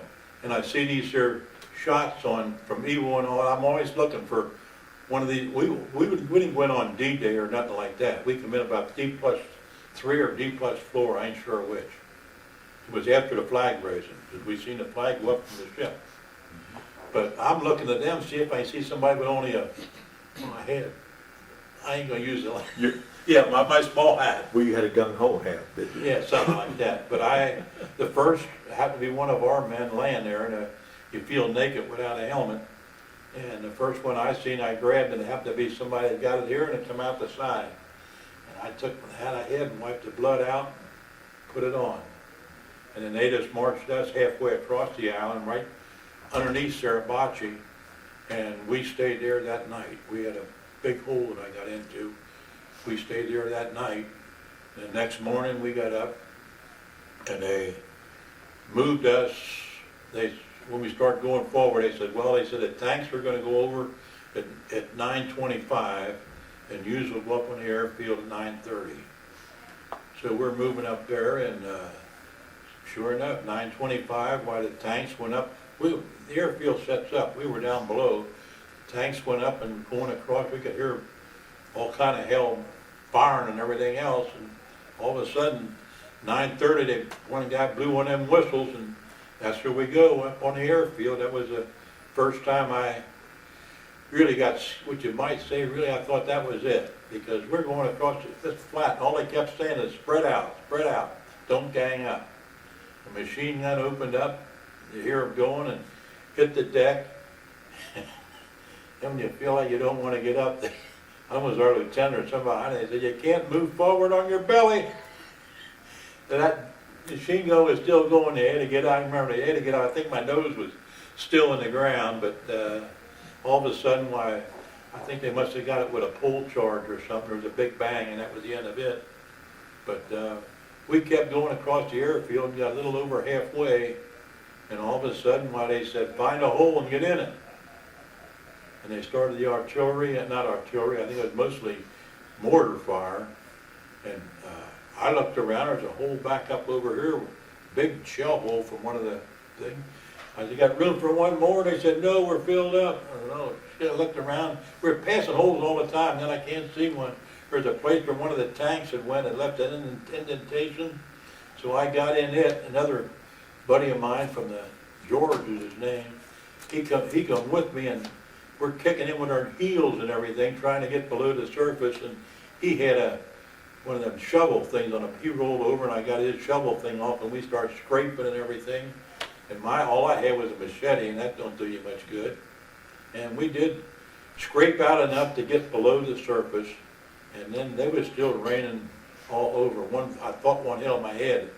hit right near us, and I think my ear got messed up, but, and then a tank come by, and boy, when that tank stopped, he was throwing out his brass, and boy, he drew all kind of fire, and we're cussing him, get your butt out of here, you know, get going, and finally, while he moved on, and then we moved up, we went across the rest of the airfield, and by the time we got at the end, there's a big trench on the end of it after we spent the night, and we had lost in that hole where I wanted to go back to, where they said, don't come, they got it direct. We lost our lieutenant, and we lost our squad leader. And that, at least, I don't know how many other guys, but them two, we did lose both of them that first few minutes on Eagle. Then we spent the night right on the other side of the airfield. So then how long were you in combat on Eagle? About 2 days. I was right there that night. The next morning, we moved over, and there was we were supposed to go forward. I was going down to the left. There was a knoll down there that I got to, and I got right in the inside of that knoll, and all of a sudden, why, there's this thing come over smoking right down next to my head when it dropped grenades. I thought that was it. I just went like that through it. I went down, it went off, and I got nothing. But I'll tell you, to this day, and she'll, in bed a few times, I think I kind of moved around, because I always picture that thing as I'm going like this, of it going off. But it went off, and I got nothing. And another one come over onto my left, and it went off, and a guy on the far side of it says, oh, I got hit. So he come crawling over to me. When he come crawling over to me, why, another one come over right on the other side of him. Now, these were being thrown by hand. Well, they were hand grenades. Yeah, Oh, yeah, yeah. we were on the side of this hill, and what it was, they had an opening on the other side of this hill where they had a trap door. They had opened them up and thrown them over to where we were. Because, and this one that went off on the other side of him, it just blew him. I was laying like this, and that's where I got this whole arm, my hand and this arm, and I got a few that went through him. He was actually just blowing up. And when that happened, well, I was all dazed, and I got to get out of here. And I started crawling. From there, well, I got in a little trench, and I had that there, I had extra ammo for a BAR. I had the magazines, and I had that there bottom part of our pack. You know, your full, your top and bottom. I had a bottom part of the pack. I had that with magazines, as in for the BAR.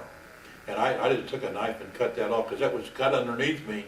It put me above surface, and I crawled around. I got in a hole right behind where that hill was at. A couple guys jumped in the hole with me, and they said, you got any grenades? And I had 2 grenades, but I'm left-handed, and this hand was all messed up. I said, I got a couple, but I can't throw them. So they took the 2 grenades, and they fired them on the other side of the thing, and all of a sudden, they just said, we're pulling back. All shots stopped. You know, it was, I didn't believe it. We got up, we started walking back. No more firing or nothing. We walked back to where we started from. There was a big shell hole right where we was at. And that's where I ended up going in. We started going in there, and we stayed there the rest of the day.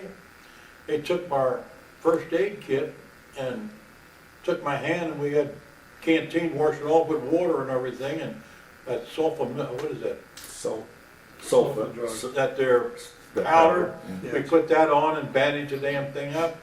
And I stayed there the rest of the day, and we seen, after we pulled back, there was another, ones on our left, whoever they were, I don't know, but they got that same, behind that little knoll, and then all of a sudden the grenades start coming over, and they got the same thing where I was at.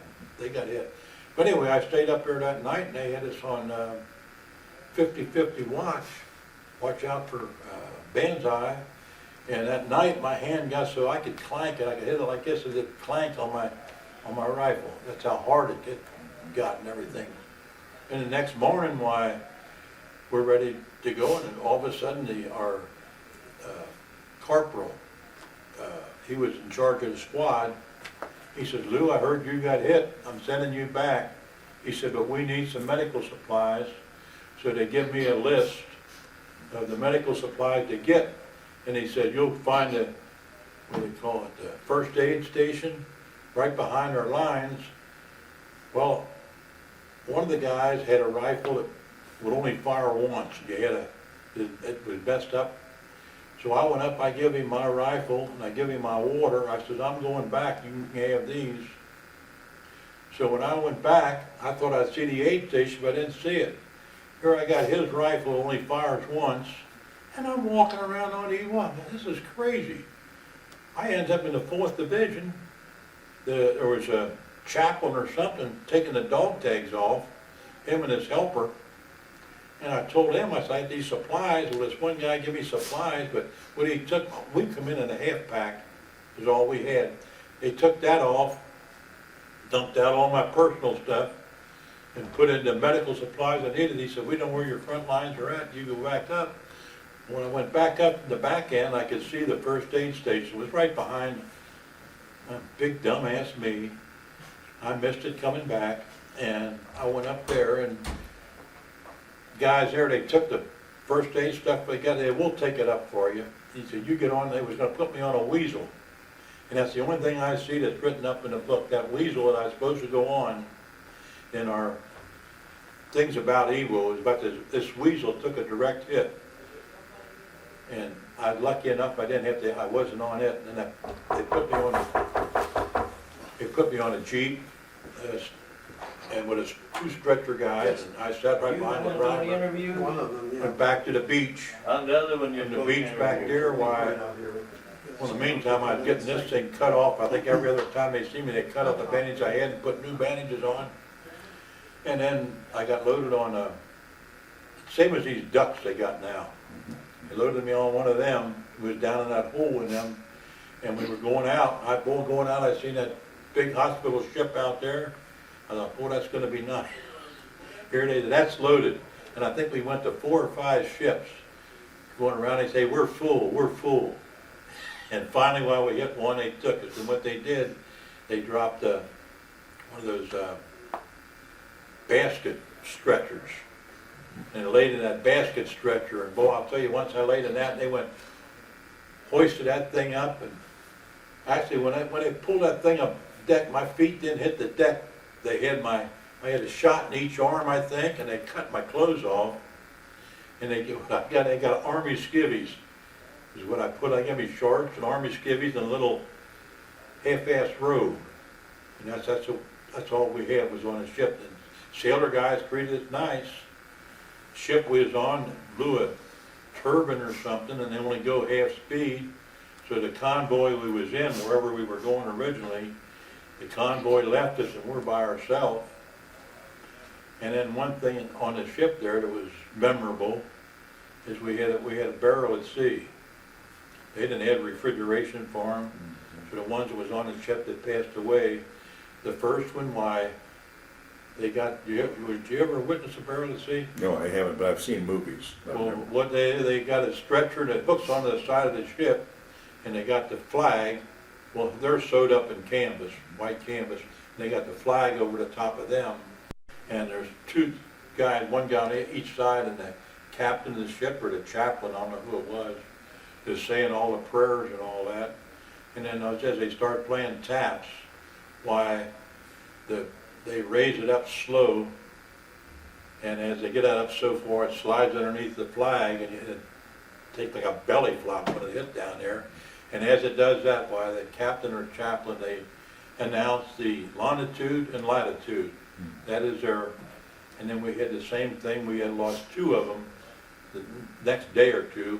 We had a double barrel on another day. But that was quite impressive that when that happened. How many do you think were on that ship that were wounded? You mean when we coming back? Was it a big hospital ship? No. This was only a small. I told you we lost a turbine, and we were all by ourselves. In fact, we were going, they say, at the same speed as a sub could go. So we were possibly and I don't know where the whole convoy went. We ended up going to Saipan. Saipan? Yeah, we went to Saipan, and they put us in it was a large Quonset hut. And with the stretchers laying up, we gotta go to John. Too much coffee. Okay, now in Saipan, did they operate on you? No.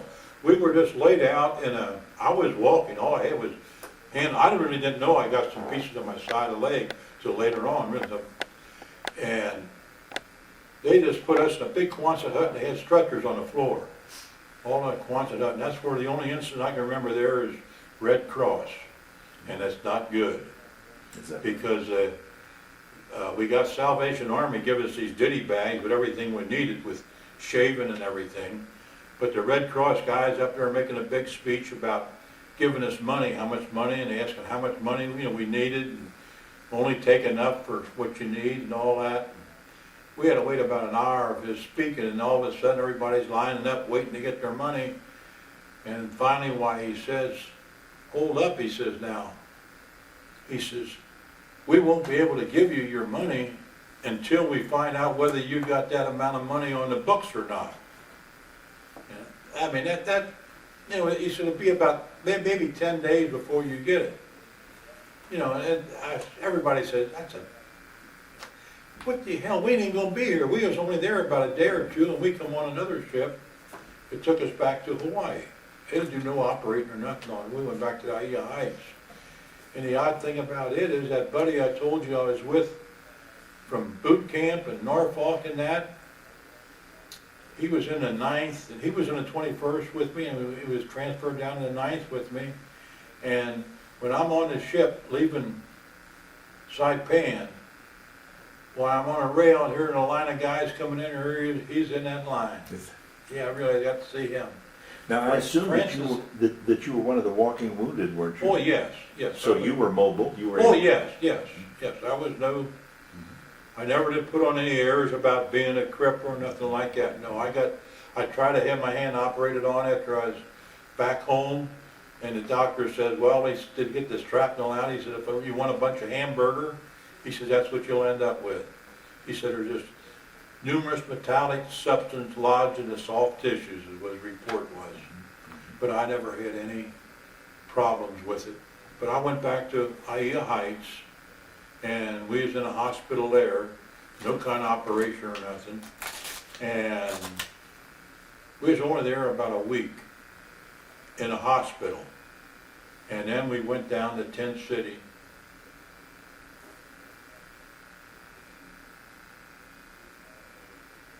And then after Tent City was like a sweat box. I mean, all you did was, all we were going to do wait there was wait until we go back. And then all of a sudden, I got a chance, when I was there, I had a chance to get an officer's mess. So I took that. That was a little extra, a few extra bucks that you got. And boy, it was good duty. Every Sunday, we'd get the cooks to fix us up a big stock pot full of fried chicken. And we had one of those there,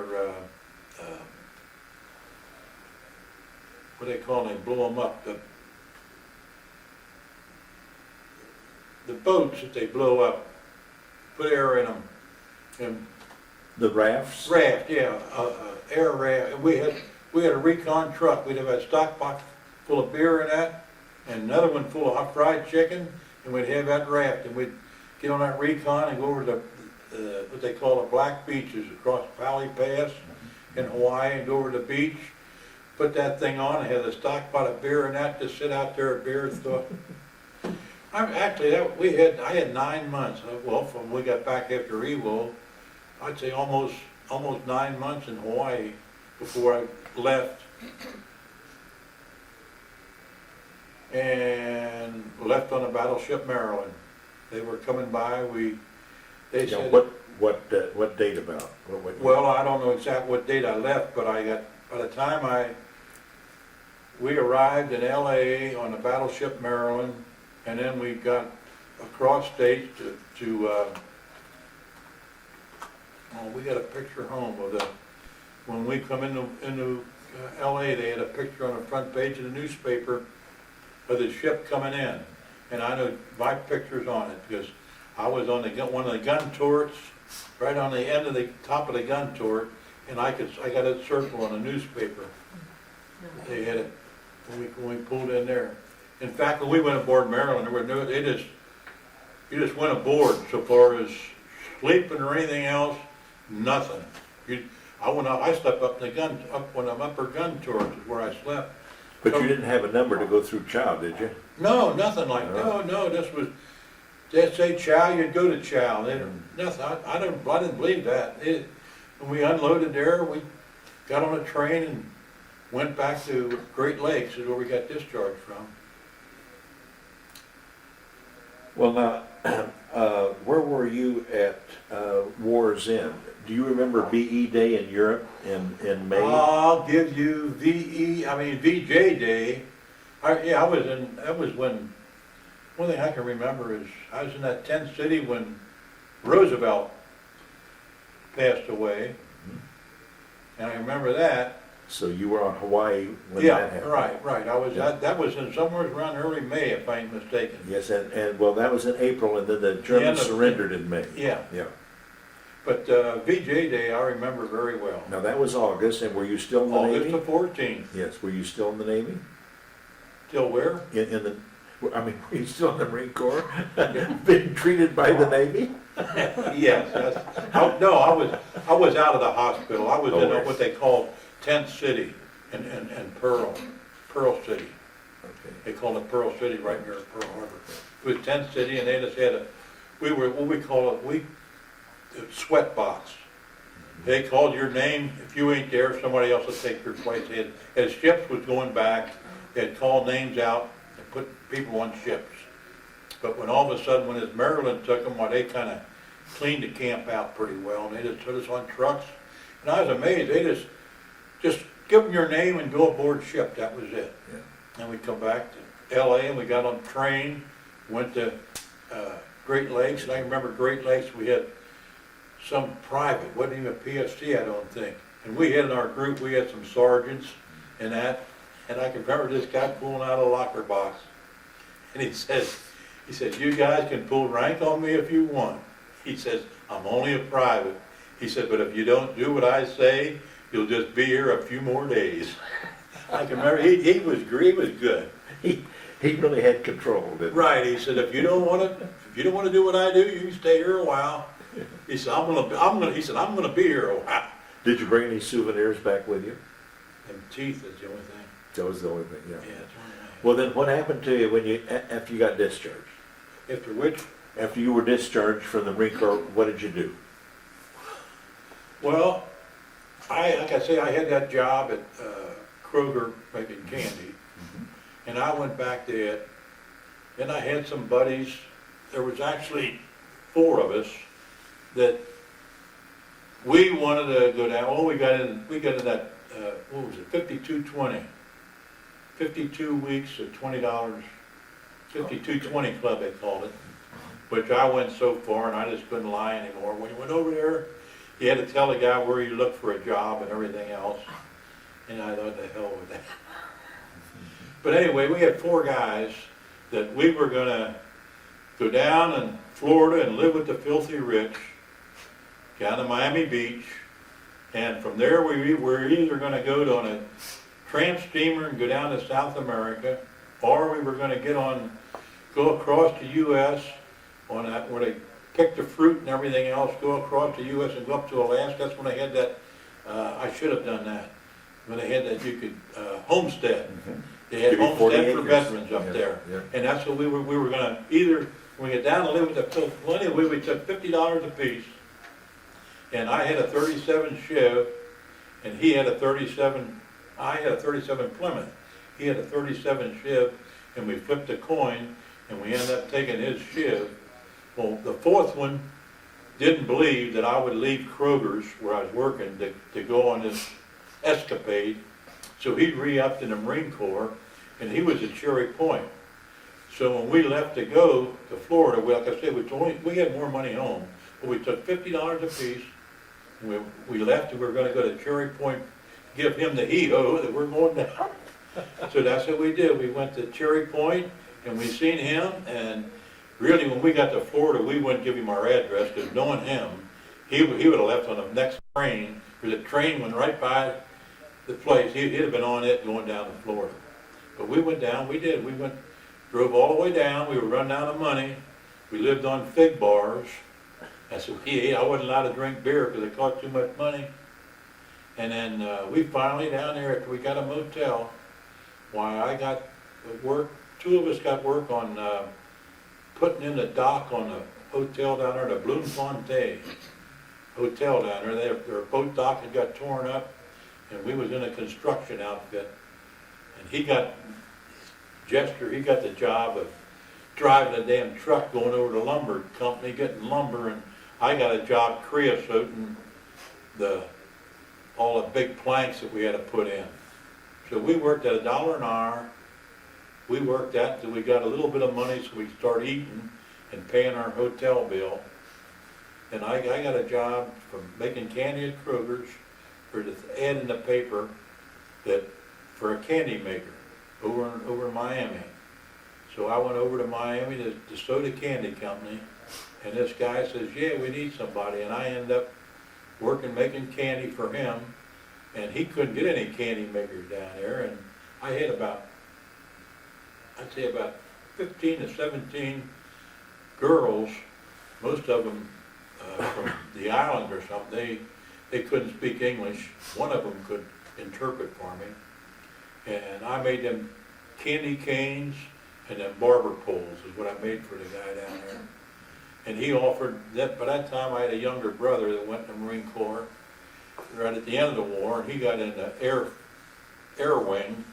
He ended up in Tsingtao, China, and right down there while I got word that he was coming home, and I hadn't seen him in a few years because when he went in, we didn't see him, and he was coming home, and I told the guys, I said, hey, I'm going home to see my brother. So they decided to come home with us. I remember we left on New Year's Eve. We were going across the Tamiami Trail on New Year's Eve, going that 37 shift coming home. What year?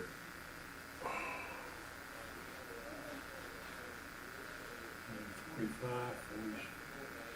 it had to be, I'd say about 47, because I was out in 45, at the end of 45, and I don't think that developed in that short of time. That was long before I knew her anyway. So you went home to Kentucky? Oh yeah, yeah. Okay. And what did you do with your life's work? What did you end up doing? Well, I ended up, like I say, after we come back from an escapade down in Florida, that's when I joined that 5220 club. And we'd go over there, we'd get $20 a week for 52 weeks they had. And every time you'd go over there, you'd have to tell them where you tried to get a job and everything else. And we'd have a phone book down below. You'd find out companies' names and everything else. You had to tell them. And I just got tired of that, and I said, to hell with it. And I had a bank book, and I'd go down the saloon down there, and I used to bet the horses. And from the bank book, I could tell you which days I did good or which weeks I did good. Anyway, when it got down to pretty low, I ended up in the post office. And really, I got a good deal there because being able to take the test, I was, you want to know about the DAV. When I was back home, we was talking about shrapnel and everything. And I told him, there's nothing wrong with me, my hand's all right. And the guy said, oh, well, that shrapnel's in you, so you better have a record of it in case you have it later in life. It moves around the way that I understood. So I went to do nothing but get on the books in case something happened later on. So when I went to do that, they sent me a letter and they asked me if I could go down to Louisville to get re-examined. So I said, okay, I'll go down. Bus fare was paid for and everything. So I went down to Louisville. And I got re-examined down there, and they give you a thorough exam, everything. When I'm finished with all that, I'm getting interviewed like you're doing now. And I'm listening to the guy in front of me. He's in there, and they're interviewing him. And he's complaining about this lower back pain. And when you're sitting on the side listening to the interview, this doctor, whoever it was actually asking him the same question every fifth or sixth question in different words. And there I made up my mind, I'm not lying to this guy one bit when I get in there. So when I went in there, the guy asked me about my shrapnel and everything in my hand. I told him when I did work at Kroger, the only trouble I had with it, I used to unload boxcars of sugar and coffee. I said coffee bags, and I says in cold weather, my hand would stiffen up on me. I said, that's the only problem I've had with it. And he's sitting there across the table like this. He says, he put his hands and he just squeezed my hands. So I got his hand, I cracked his knuckles and he come up over. He said, you're stronger than I am. I said, I'm not saying there's anything wrong with my hand. I said, yeah, that's it. So anyway, after that interview, I come home, they end up giving me 10% disability. And actually, I'm still getting it, and I've never been called back. That was about a year after I got discharged, and they paid me from the date of discharge. I think it started off at $11.80 was 10% when they first started. I think it was $11.80 or something, $12. That was what 10% was when you first started. Now it's up to over $100. And actually, I'm still getting it, and I never complained. Now, they never did anything about the metal in your arm. The only thing I did, I went over to Cincinnati once. I told you about a doctor over there that we examined for that, and he gave me, I was worried about, everybody talked about all that shrapnel will move around. And I said, I want to find out whether I can get rid of it, take it out. That's when he gave me the report. He says, the shrapnel lodged in the soft tissue of your hand. He said, if I operate, you'll have nothing but hamburgers. And I'm left-handed. I've bowled I'm still bowling. I've played ball all my life. I've actually had no problem with it whatsoever. Now, you married. Yes. 56 years. Had been married 56 years. You had kids. Yes, 4 kids. 4 children. yes, And have any of them gone into the service? no. And is that because you advised them not to, or? Well, so far as they would never ask to go. They were put it never the that way. right age, yeah. Right, they were that age, which I'm happy about. Yeah. Because at the time of Vietnam, I would have even offered to pay them to go to To Canada. Correct. Yeah. Because my mind is this, if we're gonna put their lives on the line, we gotta go all out and give them everything. And they wasn't giving them everything. Well, now, as you think about your service, what does it mean to you? How did it shape you? Was service life good to you? Was it a positive experience, or was it a negative experience? I'd say it was a good experience. Now, the only reason why I didn't stay in the Marine Corps, the main reason I didn't stay in the Marine Corps, I loved it. I liked the service. One thing it got is when I was down in Norfolk, gonna go on Liberty. And to get a Liberty pass, you had to go into this sergeant and get the approval. And I go in, I'll never forget it, I'll go in, that Ahu is half drunk, laying on a cot, unshaven, and he turned down because my hair was too long. And we ended up, my 3 buddies from Boston I told you about, we took them scissors we get from Red Cross, and we cut our own hair. And I went back in and got the approval to go down. In fact, when we went in town, first place we went was a barber shop. And my buddy was sitting up there, the barber wanted to know, one was cutting mine. He says, who in the hell done this to you? I said, the guy sitting right next to you. But no, that is, it just one of them things that you get in your mind. If I have to go to somebody else to ask whether I can go in town to go on Liberty, I don't want to live like that. That's not your. Well, that's the impression I got, and that's the one thing that kept me from re-upping and everything else. That I have to go, because I never did one. I don't get a response from anybody. I didn't want no more stripes than what I got, PSC. I could have most likely got more, but I didn't want them. Well, Lou, we appreciate your sharing this with us. Now, you are a member of a reunion here, and have you gone to a lot of reunions? No, really. Well, I went back to Guam on the 50th anniversary of Guam, and it was to me personally it was the saddest damn thing, because all the guys there are meeting other guys, and actually my outfit was all There wasn't any of them left, put it that way. I had nobody to go back to the reunion to. I tried to find different ones and no success. But you found friends in this reunion. These guys, they're actually, they're not Marines, they're flyboys. But they are the best group that I've ever been with. They're a fine group of people. Now, are you a member of the VFW? The Veterans of Foreign Wars? Of the American Yes, Legion? I am. Are you? I'm a member of VFW, I'm a member of DAV, I'm a member of the Order of the Purple Heart. Well, anything else that you want to tell us for the interview? No, like you say about, hey, I have no qualms about military life. I enjoyed it. Well, I was in it in my prime and enjoyed military life. I want to ask you, was your outfit the one on Saipan?